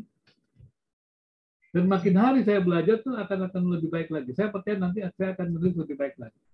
Walaupun sekarang dikejar-kejar banyak hal. Ya saya mengajar Anda seperti itu. Jadi saya ingatkan lagi, tolong gunakan baik-baik tempat ini. Jadi nanti kan kita akan punya jurnal ya. Jurnal Curere.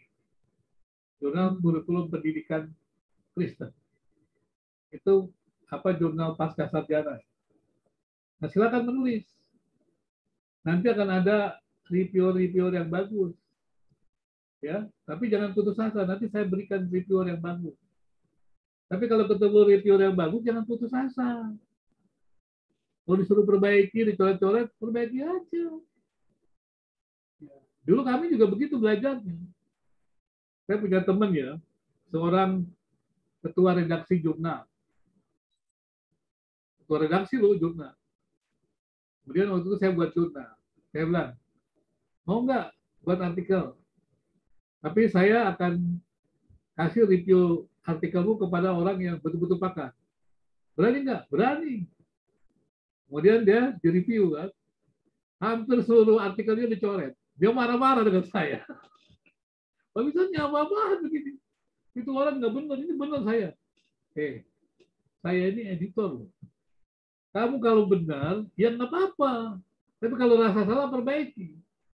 Ini kan kita forumnya ilmiah. Nanti saya akan bawa ke rapatnya. Dan yang menentukan juga saya bilang begitu. Baru dia diam. Dia perbaiki sebisa-bisanya. Dan ternyata dia bersyukur. Belum tentu profesor-profesor itu mau review artikel dia. Kalau nggak saya berikan, kan kita bayarnya mahal. Terus saya mencari review artikel, baca artikel jurnal itu baca doang. Itu 1,5 juta. Baca aja. Saya dulu kan dibayar 1 juta untuk baca. Dulu masih awal. Kemudian saya sudah akan dapat 1,5. Hanya membaca. Jadi dulu pada waktu itu. Tapi saya lepaskan aja. Jadi bukan saya nggak punya peluang-peluang seperti itu, gitu ya.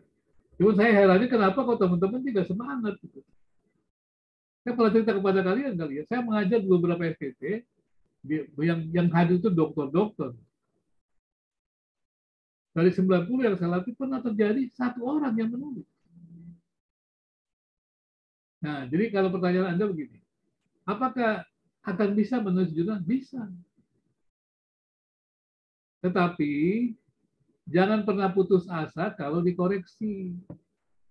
Dikoreksi itu biasa, direvisi itu. Bukan hanya kalian direvisi itu salah-salah, kita juga direvisi salah. Saya beritahu sama kalian semuanya. Kita itu marah kepada jurnal kalau tulisan kita dimuat dengan sembarangan. Ngerti ya? Kita itu marah kalau sebuah jurnal memuat artikel kita dengan sembarangan. Artinya dia nggak review sungguh-sungguh. Kalau ada kesalahan kita tiba-tiba dia membiarkan saja, kan kita yang malu. Jadi kita akan marah dengan mereka. Nggak bakal mau lagi kalau begitu, repot kan. Misalnya gitu kan. Tapi kalau kita di-review oleh mereka, saya pernah ada artikel saya, karena sudah pede banget gitu, saya kirim, dicoret-coret. Karena saya terburu-buru. Waktu saya lihat, oh iya betul. Ternyata saya silap, tidak serius. Kalau terbit, habis lah saya sudah. Malu lah gitu kan. Jadi jangan Anda pikir waktu dikoreksi itu Anda tuh rugi, justru bersyukur. Kalau tulisan Anda dibiarkan jelek, itu justru lebih berbahaya loh. Kalau menurut saya begitu. Jadi jangan kecil hati. Saya juga biasa dibuat begitu. Itu bukan melecehkan kita, itu menghargai untuk mendorong kita lebih maju. Ya, jangan pikir saya punya koreksi punya Ibu Eva, ini, wah saya jadi hebat. Enggak. Nggak ada hubungannya itu. Itu untuk mendorong untuk menjadi lebih baik. Walaupun kadang-kadang mungkin ada perasaan begitu nanti ya. Jadi sebetulnya sih nggak ada ya, karena kita bisa salah juga. Jadi bukan Anda saja yang bisa salah, saya juga bisa salah. Makanya ada reviewer yang kedua, gitu kan, membandingkan supaya jangan sampai kita salah. Bahkan kalau di luar negeri itu, saya kemarin mereview jurnal ya, ada 7 reviewer. Anda tahu nggak? Yang 2 orang itu menolak, saya menerima. Kemudian yang sebagian lagi menerima dengan perubahan. Nah, saya pikir ya dari segi metode udah oke beres, saya terima. Terus saya ditanya sama editor, mengapa Anda menuliskan artikel ini? Padahal yang lain ada mengatakan ada perubahan. Saya jelaskan dari segi metodologi, oke. Kalau ada perubahan nggak ada masalah. Tapi saya hanya melihat dari sudut metodologi. Gitu. Tapi dia minta loh untuk kita mereview. Justru kalau kita tidak mereview dengan sungguh-sungguh, mereka tanya. Kalau kita kan lebih senang kan, kalau reviewnya nggak ada, diterima begitu kan, itu terbolak-balik namanya. Kan saya sudah katakan, kalau kita ini penulis-penulis senior, kita akan bilang, lebih baik tulisan kita tidak dimuat, karena tulisan itu jelek, dibandingkan tulisan itu dimuat, tulisan itu jelek. Karena menarik tulisan yang jelek, yang dimuat, itu nggak bisa seumur hidup. Seumur hidup nggak bisa. Karena sekarang ini OJS, online. Nanti ya teman-teman ya. Begitu masuk di jurnal online, habis sudah kita. Makanya kita mesti hati-hati juga nanti nih untuk plagiasi segala. Bukannya kita itu benci dengan kalian. Kalau nanti kalian lolos dari plagiarisme, tiba-tiba ketahuan kena, habis semuanya. Jadi jangan berpikir kita ini menyusahkan, tidak, justru menyelamatkan. Karena itu sekarang mungkin kelihatannya susah, tapi ketika nanti Anda akan tahu sih. Gimana, Bapak Ibu? Jangan pandang keberatan ya, tapi pandanglah hal-hal langkah-langkah ke depan yang lebih baik. Gimana? Iya, terima kasih nih Pak. Mungkin dalam beberapa hari ini juga kalau tidak keberatan Pak ya, jadi latihan-latihannya bentuknya tugas ya Pak, biar terlatih mumpung ada Bapak gitu loh Pak. Ya memang setiap hari ada tugas, Pak. Hari ini kan ada tugas kan, memang begitu. Iya Pak. Setiap hari tidak ada tugas, tidak ada. Mantap Pak. Ya, tidak ada tugas setiap hari kan, gitu. Ya, seperti itu ya. Jadi kita minta setiap hari ada tugas. Kalau bisa sih mulai menulis sendiri. Jadi atau menggunakan kalimat-kalimat Anda sendiri di tesis, di skripsi Anda, di makalah Anda. Jangan gunakan kalimat orang lain. Ya, tapi kalimat Anda itu kalau bisa diperbaiki. Itu ada proses belajar gitu ya. Kalau memang rasa susah cari idenya, ya boleh, tapi bisa diperbaiki. Kalimat sendiri yang bisa diperbaiki. Gitu ya. Jadi proses belajarnya nyata untuk Anda semua. Sayang kalau Anda memindahkan jurnal lain kan cukup periksa oleh KOP saya. Lebih baik yang memang betul-betul itu yang Anda pahami, kita periksa lama-lama jadi baik. Nah, saya sarankan gitu. Karena yang paling penting di ruang ini kita belajar adalah metodologi. Anda mesti benar-benar ahli. Ya, nanti sambil kemudian berlatih terus. Gitu ya. Jadi kalau kita lihat dari hari ini kan ada metode deduktif dan metode induktif. Ya, jadi saya minta PR-nya besok adalah Anda membuat kalimat induktif dan kalimat deduktif. Paragraf dengan paragraf induktif dengan paragraf deduktif. Jadi jangan lupa ya, seperti ini ya. Nah ini struktur induktif ya. Saya sudah kirim ke Anda semua kali ya. Sudah. Ini struktur deduktif. Ya. Sudah ya. Ini struktur deduktif, ini struktur induktif. Jadi ya, nanti kan sudah ada. Saya pernah kirim kayaknya di grup ya. Dilatih-latih aja. Jadi dilatih dengan kalimat-kalimat sendiri gitu. Jadi jangan ragu untuk berlatih gitu loh. Jangan puas memindahkan tulisan orang. Berlatih sendiri. Kalau bisa subjek, predikat, objeknya diperiksa. Ya. Kalimat utamanya lengkap. Minimal kalimat itu ada subjek, predikat, dan objek. Gitu ya. Jadi Anda latih tuh. Latih dengan tulisan sendiri. Atau kalau memang bingung sendiri, ya buatlah dia tesis Anda. Tapi dari karya-karya Anda, supaya Anda bisa memperbaiki tulisan. Tadi kan Ibu Devi katanya buat dari apa? Dari skripsi ya, tesis ya.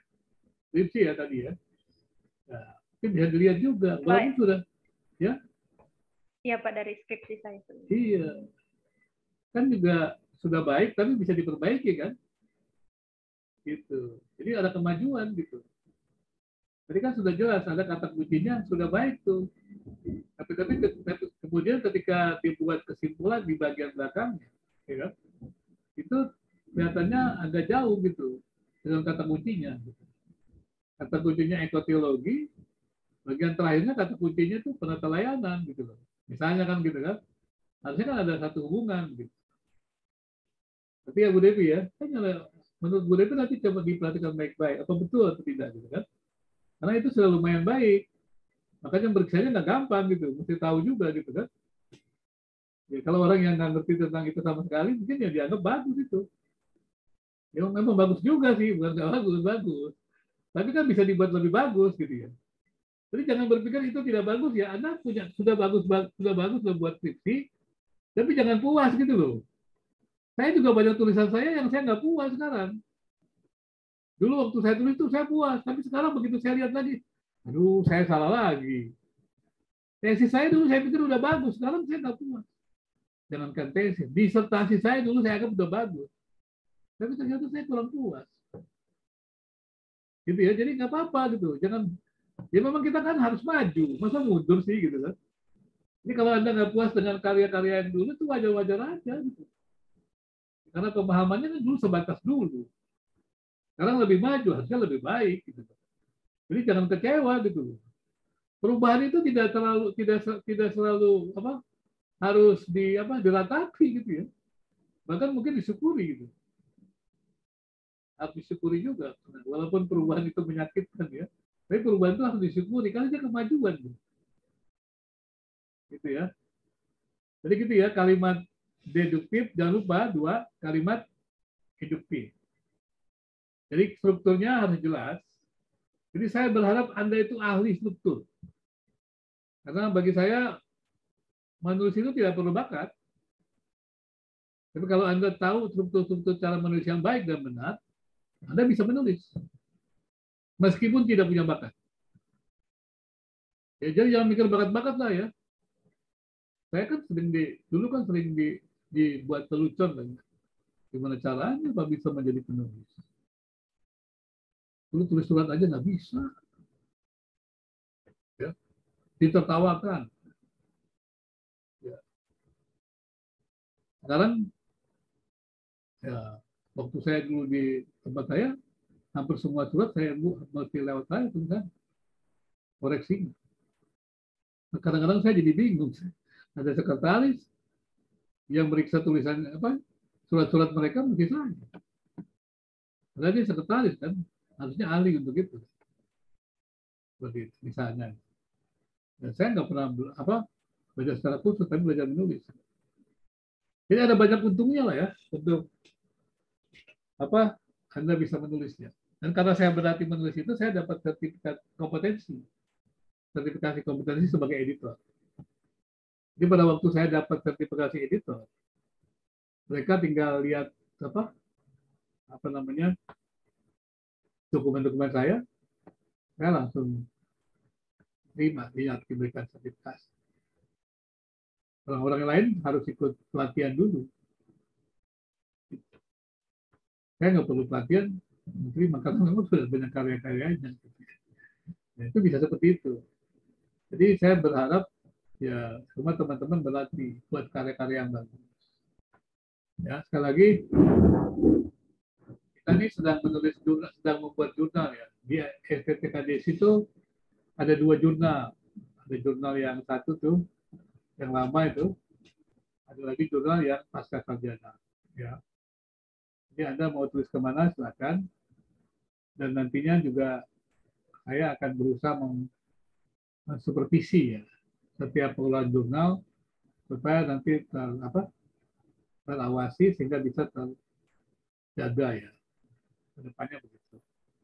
Terakreditasi segala macam ya. Jadi gunakanlah kesempatan itu ya. Kalau Anda nanti mau jadi dosen kan juga aman. Kalau Anda jadi dosen tidak bisa menulis jurnal, nggak bisa dapat japung. Tidak bisa menulis artikel ilmiah, nggak bisa dapat japung. Ya sayang kan? Jadi ini penting ya. Jadi untuk Anda mendapatkan jabatan profesor harus bisa menulis karya ilmiah. Ya, jadi jangan mimpi jadi profesor ya kalau tidak menulis karya ilmiah ya. Seperti itu ya. Memang doakanlah, saya punya target 4 tahun saya di asosiasi bisa menghasilkan ke depannya 20 profesor. Ya. Pendidikan tinggi keagamaan Kristen. Kalau belum, waduh profesor ini terlalu ambisius. Ya nggak apa-apa tuh kalau untuk kebaikan. Masa gemes lihat sedikit sekali gitu kan depannya. Oke, cukup jelas penelitian tulisan kualitatif dan kuantitatif. Ya. Jadi nggak usah panjang-panjang kalimatnya. Bisa cukup ya 5-6 kalimat gitu. Satu induktif, satu deduktif gitu ya. Jangan lupa kalau deduktif berarti kesimpulannya atau disebut klaim adalah di awal. Kemudian Anda menunjukkan data-data yang menunjukkan kebenaran klaim itu. Kemudian kalau induktif, Anda menunjukkan data-data, kemudian membuat kesimpulan atas data-data itu. Ya, atau bentuk informasi ya, yang mengaitkan hubungan antara data-data itu. Begitu ya. Nah, itu kan mudah. Nanti kalau kita sudah ahli di kualitatif dan kuantitatif, baru kemudian menulis gabungan. Kedepannya lagi nanti menulis gabungan antara kualitatif dan kuantitatif. Setelah itu baru pola yang saya ajarkan tadi, yang saya berikan awal itu dilatih terus-menerus. Itulah yang akan membuat Anda bisa menulis artikel ilmiah. Jadi kalau menulis artikel ilmiah di jurnal, usahakan strukturnya ketat seperti itu. Ya, meskipun satu hari Anda hanya bisa menulis satu lembar, nggak apa-apa. Ya kan? Karena coba kalau menulis artikel jurnal, misalnya Anda menulis artikel itu 12 halaman. Satu hari, 2 hari satu halaman. 1 bulan selesai. Jadi jangan anggap remeh 1 halaman. Ah, lama sekali saya tulis. Jangan begitu, jangan ya. Jadi kalau menulis itu sedikit-sedikit nggak apa-apa. Karena karya ilmiah ini, bukan mengarang. Gitu ya. Dan kalau waktu membuat draft, boleh buat draft. Tapi ketika membuat revisinya, Anda harus hati-hati. Ya. Hati-hati. Kan tadi saya katakan bahwa sebenarnya tidak lama, meskipun kita membuat struktur. Yang mengatakan, wah, kalau saya menggunakan struktur, saya lama menulisnya. Menurut saya nggak benar lah. Ya. Saya sudah berlatih segala macam, nggak benar. Walaupun ada banyak orang mengatakan, saya tidak biasa menulis pakai struktur, langsung nulis saja. Ya kalau membuat draft tulisan, ya tidak perlu struktur. Tapi kalau Anda membuat revisi, tulisan harus ada strukturnya yang bagus. Kalau tidak pakai struktur, nanti gimana mereviewnya? Kan semua sekarang kalau karya ilmiah punya template. Ya, saya kemarin lihat ada teman-teman tuh apa namanya buat artikel, buat skrip tesis ya. Ada loh yang buat tesis pendahuluan bab 1, bab 2-nya adalah metodologi. Terus bab 3-nya bisa kajian teori. Kemudian bab keempatnya pemuan. Saya pikir dari mana ya mereka buat seperti itu? Jangan-jangan mereka karena jurnal. Kalau di jurnal, itu ada pendahuluannya itu sampai kepada kajian teori berupa penelitian yang relevan. Bab 2-nya baru metode penelitian. Bab 3-nya temuan dan hasil. Kemudian bab 4-nya kesimpulan. Tapi kalau Anda buat tesis, pendahuluan itu latar belakang, gitu kan? Apa namanya? Istilahnya itu masalahnya, ya. Kemudian juga apa namanya? Tujuannya, gitu ya. Tapi bukan tujuannya biasanya signifikansi, gitu ya. Itu di bab 1. Tapi bab 2-nya kajian teori. Kalau di artikel jurnal, kajian teori itu tidak boleh dituliskan semuanya. Karena kalau tulisan nanti jurnal itu Anda masukkan kajian teori, maka nanti berbahaya, terlalu banyak plagiarismenya, terlalu banyak yang kemiripan. Karena itu nanti kalau di jurnal Anda kajian teorinya cukup membuat kesimpulan mengenai penelitian yang relevan. Itu kalau artikel jurnal. Nah, karena itulah bab 2 langsung metode penelitian atau metodologi penelitian. Kenapa? Karena kajian teorinya sudah masuk di bab pendahuluan. Itulah sebabnya kalau pendahuluan model jurnal-jurnal tertentu itu bisa 25%. Nah, banyak karena termasuk kajian teori. Itu ya. Bisa segitu. Banyak. Berarti kemudian isinya hanya berapa?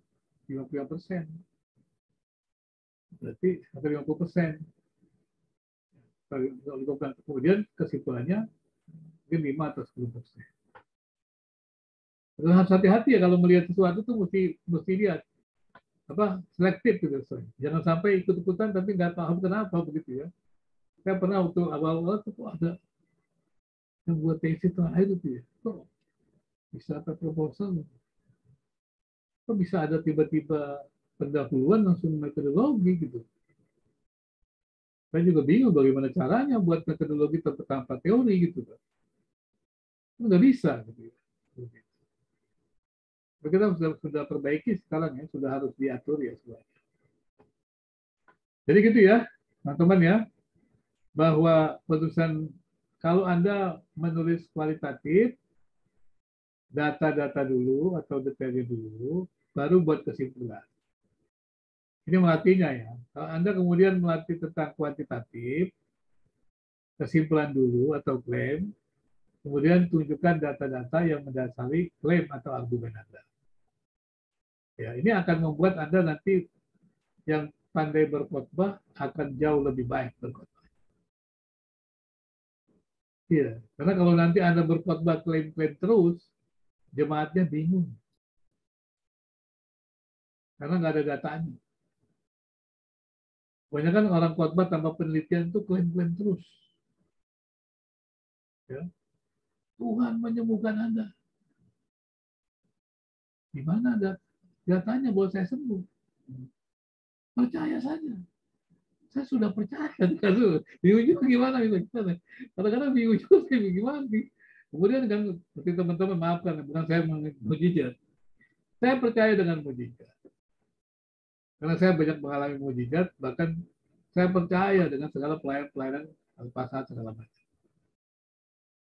Percaya sekali. Karena dulu kan banyak orang-orang yang datang saya itu minta dibebaskan dalam keterikatan dengan macam-macam lah, segala macam, ya macam-macam lah,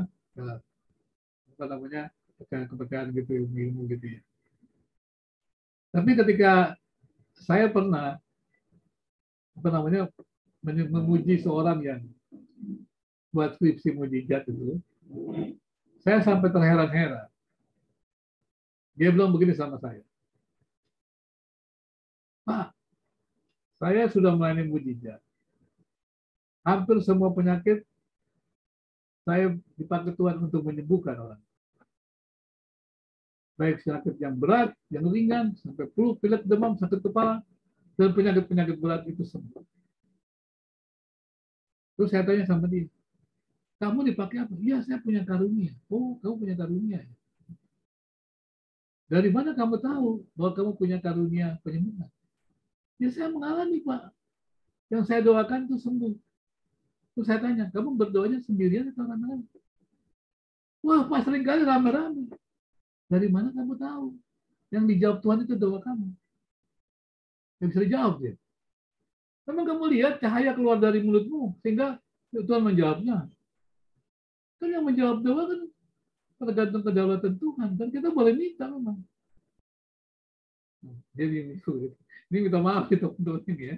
Maksudnya adalah, saya bukan nggak percaya, tapi jangan mengatakan kita itu punya kelebihan dari orang lain. Saya nggak setuju gitu ya.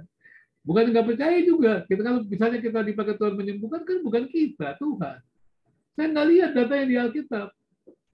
Alkitab ada mengatakan orang yang sakit, kata dia dilakukan oleh murid-muridnya tidak sembuh, katanya karena kurang iman.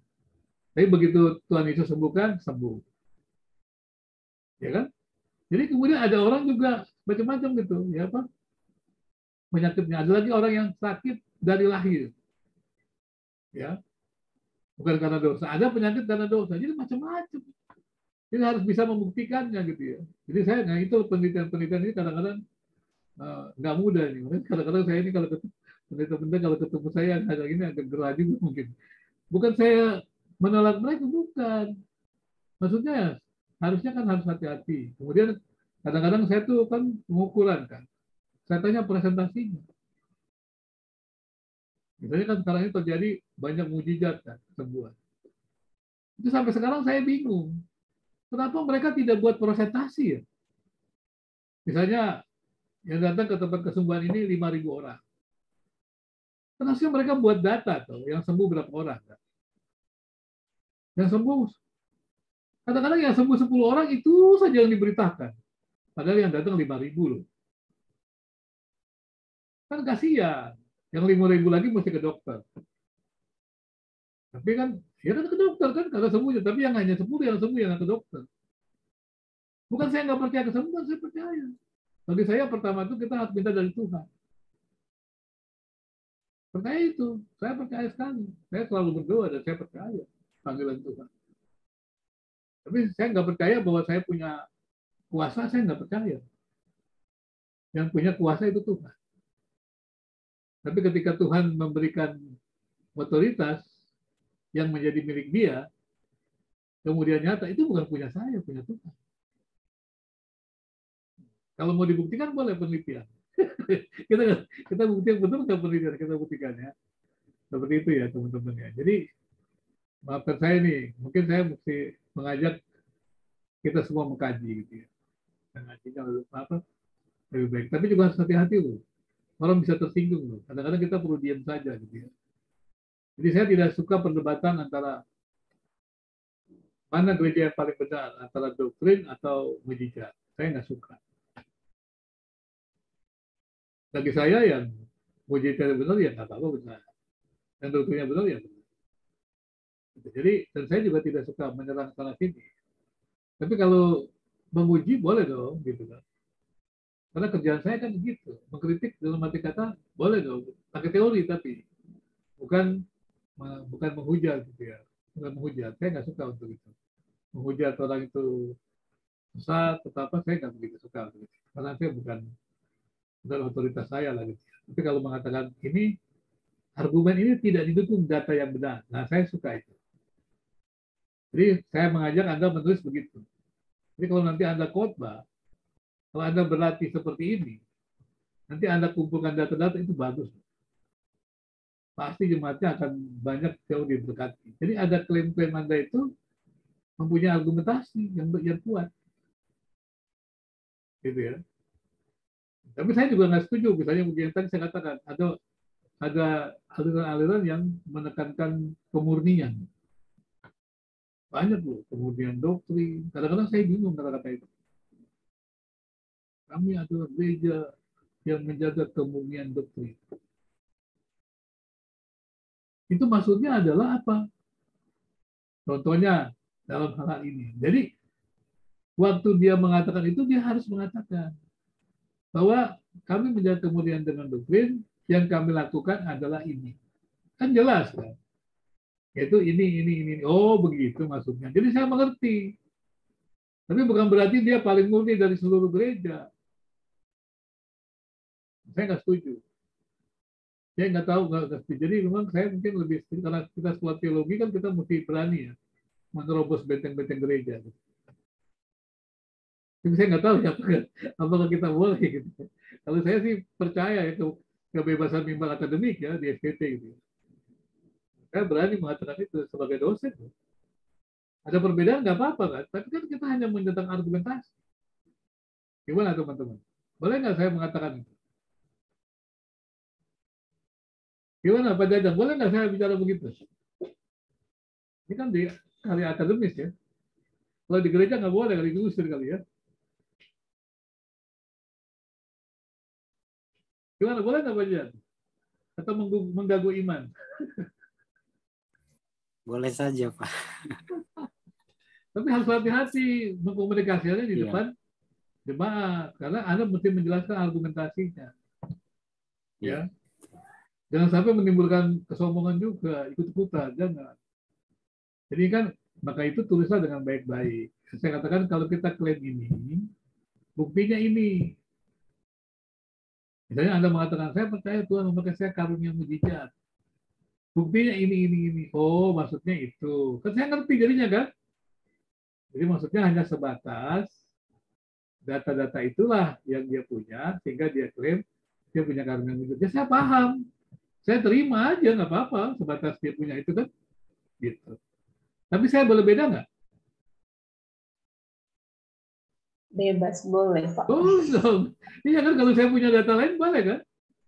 Nanti kita sama membagi data. Gitu. Tapi bukan berarti karena saya beda, saya jadi musuh. Tapi nggak? Kan nggak harus kan? Gimana Bu Devi? Apakah karena kita berbeda, kita jadi musuhan? Kadang sih tantangannya Banyak itu, yang Pak. begitu, Pak. Realitanya begitu, Bapak. Waduh, berarti sekarang Bu Devi musuhan dengan saya nih. Enggak, Bapak. Realitanya begitu ya? Begitu Pak Jajang ya? Umumnya Banyak yang begitu, begitu. Pak. Iya. Jadi kalau saya beda dengan si A gitu, rata-rata tidak mau menerima gitu. Saya pernah Pak punya pengalaman. Saya kan di gereja yang memakai nama Yahweh Pak. Oh Ini iya, satu iya. pengalaman saja. Jadi Saya tahu, ya. saya di GKH, Gereja Kristen Holistik, yang memang tidak memakai nama Allah. Itu. Jadi pada saat saya kan dari I3, ya Bapak tahu lah. Tapi ada teman-teman kampus sendiri, kok kamu beda sendiri ya, gitu. Jadi saya bilang ya saya di jalur ini gitu sekarang begitu. Jadi memang mereka punya data juga cukup banyak Pak berkaitan dengan nama Yahweh ya. Tapi saya bilang ya sampai di Facebook saja Pak itu debat, lalu aduh kasar sekali Pak. Jadi sampai seperti itu. Memang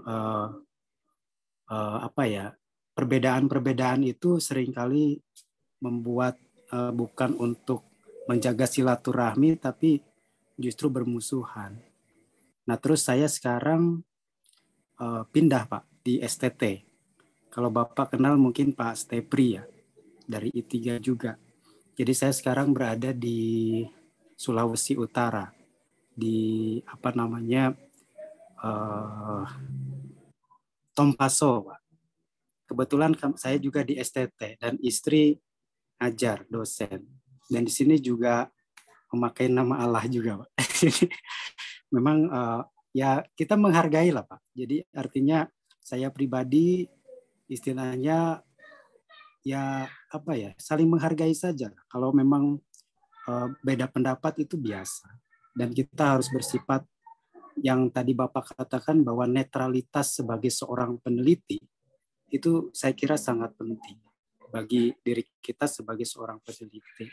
Ya, mungkin itu Pak dari saya Pak. Baik, terima kasih ya. Ya, saya sih sudah pernah juga seperti yang Pak Jajang alami semua.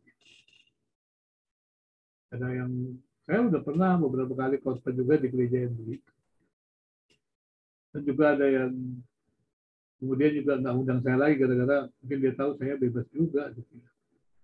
Ya nggak ada masalah juga. Gitu. Tapi memang mereka menjelaskan kata-kata itu sebenarnya juga kalau cuma perdebatan nggak mau belajar, saya juga males juga. Biasanya saya jelaskan. Ya Anda kan mesti paham dong bahwa bahasa itu kan bukan fakta. Ya kan?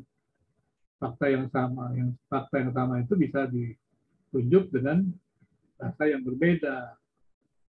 Kenapa harus? Begitu kan? Lalu jelaskan juga macam-macam. Nah, biasanya dia kurang mampu dengan sama filsafat bahasa. Misalnya begitu kan. Ya, dia klaim-klaim itu. Nah itu kan terbatas. Jadi dia tidak mau mendapatkan data lain. Jadi klaim dia itu hanya dia bangun di atas data dia. Nah kalau saya sih ya sudah aja. Kalau memang datanya sebatas yang itu ya benar. Tapi sayangnya datanya banyak. Gitu kan? Ya kalau disuruh terima, ya saya nggak terima. Karena data yang lain itu masih banyak. Anda tidak masukkan. Tapi kalau itu bukan sesuatu yang sangat prinsip, saya biasanya tidak terlalu pikirkan. Ya mungkin saya terlalu toleran kali ya. Saya pikirkan. Walaupun saya sudah berada di gereja yang sangat bebas dan sangat kaku. Ya, saya pun dulu kan juga, saya tahu lah. Itu kan sama-sama juga. Waktu itu kan saya pernah minta dia juga, mengizinkan dia mengajar di namanya di SPTRI ini. Waktu saya ketua penjabat menteri. Ya kan, seperti itu. Dan saya juga tahu dia kan home base-nya masih di Jakarta. Tapi saya tahu juga dia membangun di sana juga. Tapi ya itu bukan tugas saya juga, itu kan biasa. Saya juga home base-nya di mana-mana juga semangat. Karena memang kondisinya begitu. Nah, mudah-mudahan sih ada perbaikan lah ya. Itu dia estetik kita juga menghadapi banyak kesulitan. Ya, kan saya baru mau masuk home base ke Adesi ya. Untuk sama-sama begitu ya. Ya, dia juga untuk memajukannya. Sama-sama lain. Tapi ya memang tadi ada banyak hal yang membuat kita, karena itu saya ingatkan Pak Jajan itu mesti belajar terus. Ya. Jangan terpukau dengan seseorang. Dan adalah cendekiawan. Ya. Ngobrol dengan seseorang, jam terbangnya, gitu ya. Ini udah tahu juga ya. Dan saya juga buat kritik kepada siapapun juga, gitu. Supaya nanti maju gitu loh. Jadi itulah kadang-kadang pergumulan kita. Makanya saya berharap sih kita bisa makin memperbaiki lah SPT ini. Mudah-mudahan asosiasi yang baru ini bisa menolong lah ya program studi untuk lebih baik. Pekerjaannya berat. Saya kadang-kadang juga bilang, ada seorang teman saya bilang, bisa nggak salah mikirkan itu semua. Capek betul. Tapi saya pikir-pikir gimana? Saya doakan lah ya. Jadi saya ini bukan hanya di KDS juga, bukan menjadi sekarang asosiasi. Ada harapan-harapan gitu. Ada banyak orang bentuk-bentuknya doakan. Saya kadang-kadang gitu. Jadi gitu. Jadi memang kadang-kadang nggak gampang seperti itu. Ya, jadi kalau saya sarankan belajar sungguh-sungguh aja. Tapi kalau bukan prinsip sekali sih, ya biarkan aja. Terus saya. Ya, terus saya nih minta maaf ini ya. Walaupun saya sudah katakan saya sudah pernah di gereja yang sangat kaku sekali. Dan sudah pernah di gereja yang sangat bebas sekali. Saya kan udah mulai dari mana-mana. Anda mau sebut gereja apa, kadang-kadang pusing saya juga. Makanya kalau orang teman-teman saya lihat saya bingung sendiri. Saya kan lahir besar di HKBP. Kemudian saya bertobat melayani di karismatik. Saya menjadi penginjil jalanan. Ya. Berapa tahun menjadi pengumum salah grup segala macam. Kemudian baru masuk sekolah Betel Tamburan ya, awal. Ditawarkan jadi pendeta, nggak mau saya, karena saya masih mau belajar. Masuk di 3, ya lulus. Kemudian pegang gereja Pantai Kosta Pusat Surabaya. Ya, jadi ketua Bamak, salah satu ketua Bamak, Esa. Pindah lagi jadi lulus. Macam-macam saya sudah. Terus sama-sama dengan Big Man lain itu, Gereja Presbyterian Indonesia. Sampai jadi waktu ketua sinode. Saya lepas lagi, tadi diminta ketua sinode. Saya nggak usah, saya waktu ketua aja. Itu pun saya lepas lagi. Diminta lagi untuk maju lagi ketua sinode, nggak capek. Gitu kan. Jadi banyak sekali. Terus di reform gitu. Nah, Kemayoran ya, Pak Stephen Tom kan. Pusat kajiannya dari 2006 sampai 2020 berapa tahun tuh? 14 tahun. Jadi waduh, kalau Anda tanya oh, perjalanan panjang itu, ya. Makanya jangan terlalu apa? Ya berdoalah untuk panggilan Tuhan. Gitu. Kalau saya sarankan berdoa untuk panggilan Tuhan. Saya percaya biasanya Tuhan siapkan kita kalau ada pekerjaan tertentu tuh jalannya berat. Terus terang jalannya berat. Pada waktu saya di Dulos, saya kemudian ada peristiwa pembakaran Dulos. Saya keluar, kemudian setelah saya beres, itu saya ke Bapak Asrama, pembantu ketua 3 bidang kemahasiswaan, salah satu komisi teologi. Artinya saya adalah seorang yang berhak menegur siapapun. Nah, komisi teologi kan. Dan akhirnya karena saya terlalu itu ya saya terpisah. Pernah mendirikan sekolah teologi jadi ketua STT semua. Anak-anak saya banyak sekarang. Jadi saya 3 tahun membangun STT karena susah ya. Menggaji dosen, tapi 3 tahun saya tidak digaji. Orang bilang masa depannya Binsar tuh habis. Karena habis itu nggak punya apa-apa kan. Jual rumah, lagi kemudian buat kontrak bangunan habis semua. Nah, salah saya kemudian terima menjadi peneliti, menjadi dosen. 14 tahun saya menjadi peneliti dosen. Seorang adik tingkat saya bilang begini, setelah saya selesai melewati masa sulit, dia bilang, Bang, kamu mengalami masa-masa yang susah, sulit. Iya. Tapi saya bilang sama kamu, masa-masa saya menjadi peneliti belajar yang sulit gitu. Di masa sunyi saya mengalami pelompatan pengetahuan saya yang luar biasa. yang membuat saya punya komitmen, punya konsistensi yang kuat. Saya nggak terpengaruh dengan tokoh apapun itu. Bukan sombong gitu ya, nggak pengaruh. Karena mengerti membangun teologi, bisa membedakan. Pemilihannya saya bisa. Nggak apa-apa, saya nggak takut bertemu dengan profesor-profesor. Nggak takut. Karena ada posisi. Saya belajar, bukan sombong. Belajar dengan mereka juga. Jadi kalau Tuhan mau punya panggilan, Pak Jaja, saya ingatkan itu. Dan saya melepaskan jabatan yang paling puncak itu. Seorang profesor bilang sama saya, sayang Pak Bintan. Lepaskan jabatan yang enak, menurut saya enak pada masa puncak karir. Cuma Anda bayangkan masa puncak karir, ya kan? Punya jabatan, meninggalkan Januari 2020 saya melepaskan jabatan saya. Baru mau melayani Jumat, Maretnya sudah COVID. Udah tahu bayang gue lah, jadi nggak punya apa-apa tuh. Orang gimana ya caranya hidup seperti itu? Saya cuma bilang sama apa? Sudahlah, saya tahu waktu saya melangkah Tuhan menyuruh saya melangkah. Apa buktinya? Saya cuma tahu Tuhan suruh saya. Dan betul, sekarang saya tahu. Saya melepaskan jabatan-jabatan penting, saya dapat jabatan-jabatan penting. Ya, sebenarnya. Tapi saya tidak tertarik manipulasi. Orang bilang kalau saya mau memanfaatkan ini, saya bisa banyak dapat dana ya. Dan dana itu sebenarnya masih termasuk halal ya, tanda kutip, karena kan keilmuan ya. Tapi saya mikir juga, apa sih kehendak Tuhan? Itu dia. Jadi saya selalu ingat kata teman-teman begitu. Sebuah iman yang murni, dia patut mengalami ujian.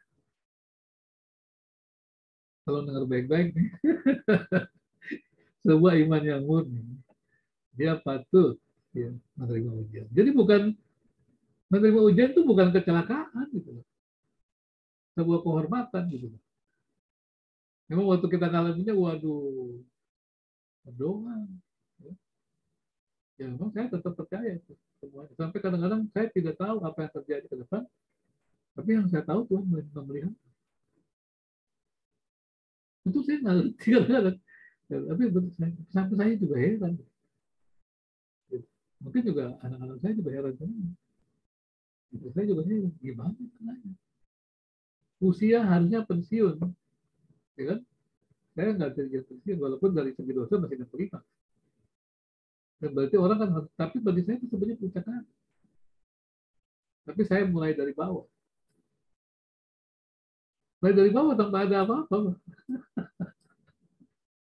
Jadi, tapi saya kan bilang sama diri saya begini, kalau saya ini dosen, saya tidak mampu membangun pelayanan, menciptakan pelayanan. Untuk apa saya ngajar kalian? Ngerti nggak? Untuk apa sih saya ngajar kalian? Kalian mau beda apa dari saya? Kalau saya tidak bisa menulis, membuat produksi segala macam, apa sih saya mengajar Anda akademik writing? Apa hanya untuk mengumpulkan SKS? Makanya saya ingatkan berkali-kali, jangan hanya mendapatkan SKS. Berlatihlah baik-baik, hari jadi penulis. Dan terutama kita maju gitu. Nah, saya selalu berharap ada orang-orang dari generasi di bawah saya itu yang harus lebih baik. Jangan lebih buruk, harus dia lebih baik. Dosen yang benar itu harus berharap muridnya lebih baik. Nah, Anda kan diajar banyak orang, termasuk saya. Berarti Anda harusnya lebih baik dari saya. Oke, ini jadi kelewatan ini. Jadi kalau Pak Jaja cerita tentang perjalanan hidupnya, saya ingatkan itu ya teman-teman juga. Jadi jangan puas ya. Saya pernah ditawari juga, baru-baru ini tawari jadi rektor ya. Jadi rektor ya. Saya baru sebut rektor. Itu yang besar. Saya sebenarnya nggak begitu tertarik. Saya ini orang pejabat dulu. Jadi meninggalkan tempat yang tinggi itu sampai di jabatan-jabatan yang tinggi. Ini saya tadi bingung nih. Ini gimana nih? Boleh kali sih? Mau gimana? Saya berdoa aja. Gitu. Ya. Gitu ya Pak Jajang. Nanti kalau sudah ini dapat tawaran jangan bingung lagi, berdoa aja gitu. Jangan pilih-pilih itu. Maksudnya sembarangan, cari kehendak Tuhan dulu. Mana yang lebih berkontribusi. Ya, saya tahu lah, Terima kasih. gitu ya. Saya tidak mau bicara tentang STT lain, ya, tapi saya nanti lah kita lihat. Oke, selamat selamat bekerja, mengerjakan PR yang ada. Berarti besok kita hadir kembali. Kita akan menutup acara ini. Saya minta apa yang belum ya? Yang belum berdoa. Bu Eva belum berdoa ya? Silakan Bu Eva berdoa. Ya, baik. Bapa di dalam surga, Bapa yang kami kasih di dalam Kristus Yesus. Tuhan yang kami sembah, Tuhan yang begitu melindungi, memperhatikan kami, membimbing kami senantiasa dengan roh dan kebenaran serta hikmat marifat yang daripada Allah Bapa telah menyertai kami sepanjang hari ini di dalam pembelajaran di mana dibimbing oleh Pak Binsar. Hamba percaya Tuhan ada senantiasa bimbingan yang daripada Roh Kudus yang memberikan, membuka setiap apapun yang kami belum tahu, setelah kami tahu dan kami mampu, itu bersama Engkau Bapa. Karena kami percaya, kami yakin kuasa Tuhan terlebih besar di dalam setiap kehidupan anak-anak Tuhan. Kami yakin juga kami mampu berkarya, karena kami tahu Engkau yang mengangkat harkat martabat derajat kami untuk senantiasa mempermuliakan nama Tuhan. Kami yakin dan percaya Engkau juga yang senantiasa memberikan hikmat marifat terus kepada Pak Binsar, dimanapun pelayanan Engkau pakai luar biasa dan menjadi saluran berkat. Dan kami yang hadir, Engkau juga yang memberikan kepada kami telinga seorang murid sehingga kami boleh mendengar dan melakukan apa yang menjadi kehendak Engkau Bapa. Sebentar kami akan berpisah satu sama lain, kiranya kasih setia Tuhan menyertai kami dan memberkati kami sekalian. Terpuji nama Tuhan, kami sudah berdoa dan mengucap syukur. Haleluya. Amin. Ya, terima kasih Pak Binsar. Terima kasih Selamat sore ya. Bapak. Terima kasih Bapak. Terima kasih, selamat sore, Tuhan berkati ya. Saya tutup ya. Iya Bapak.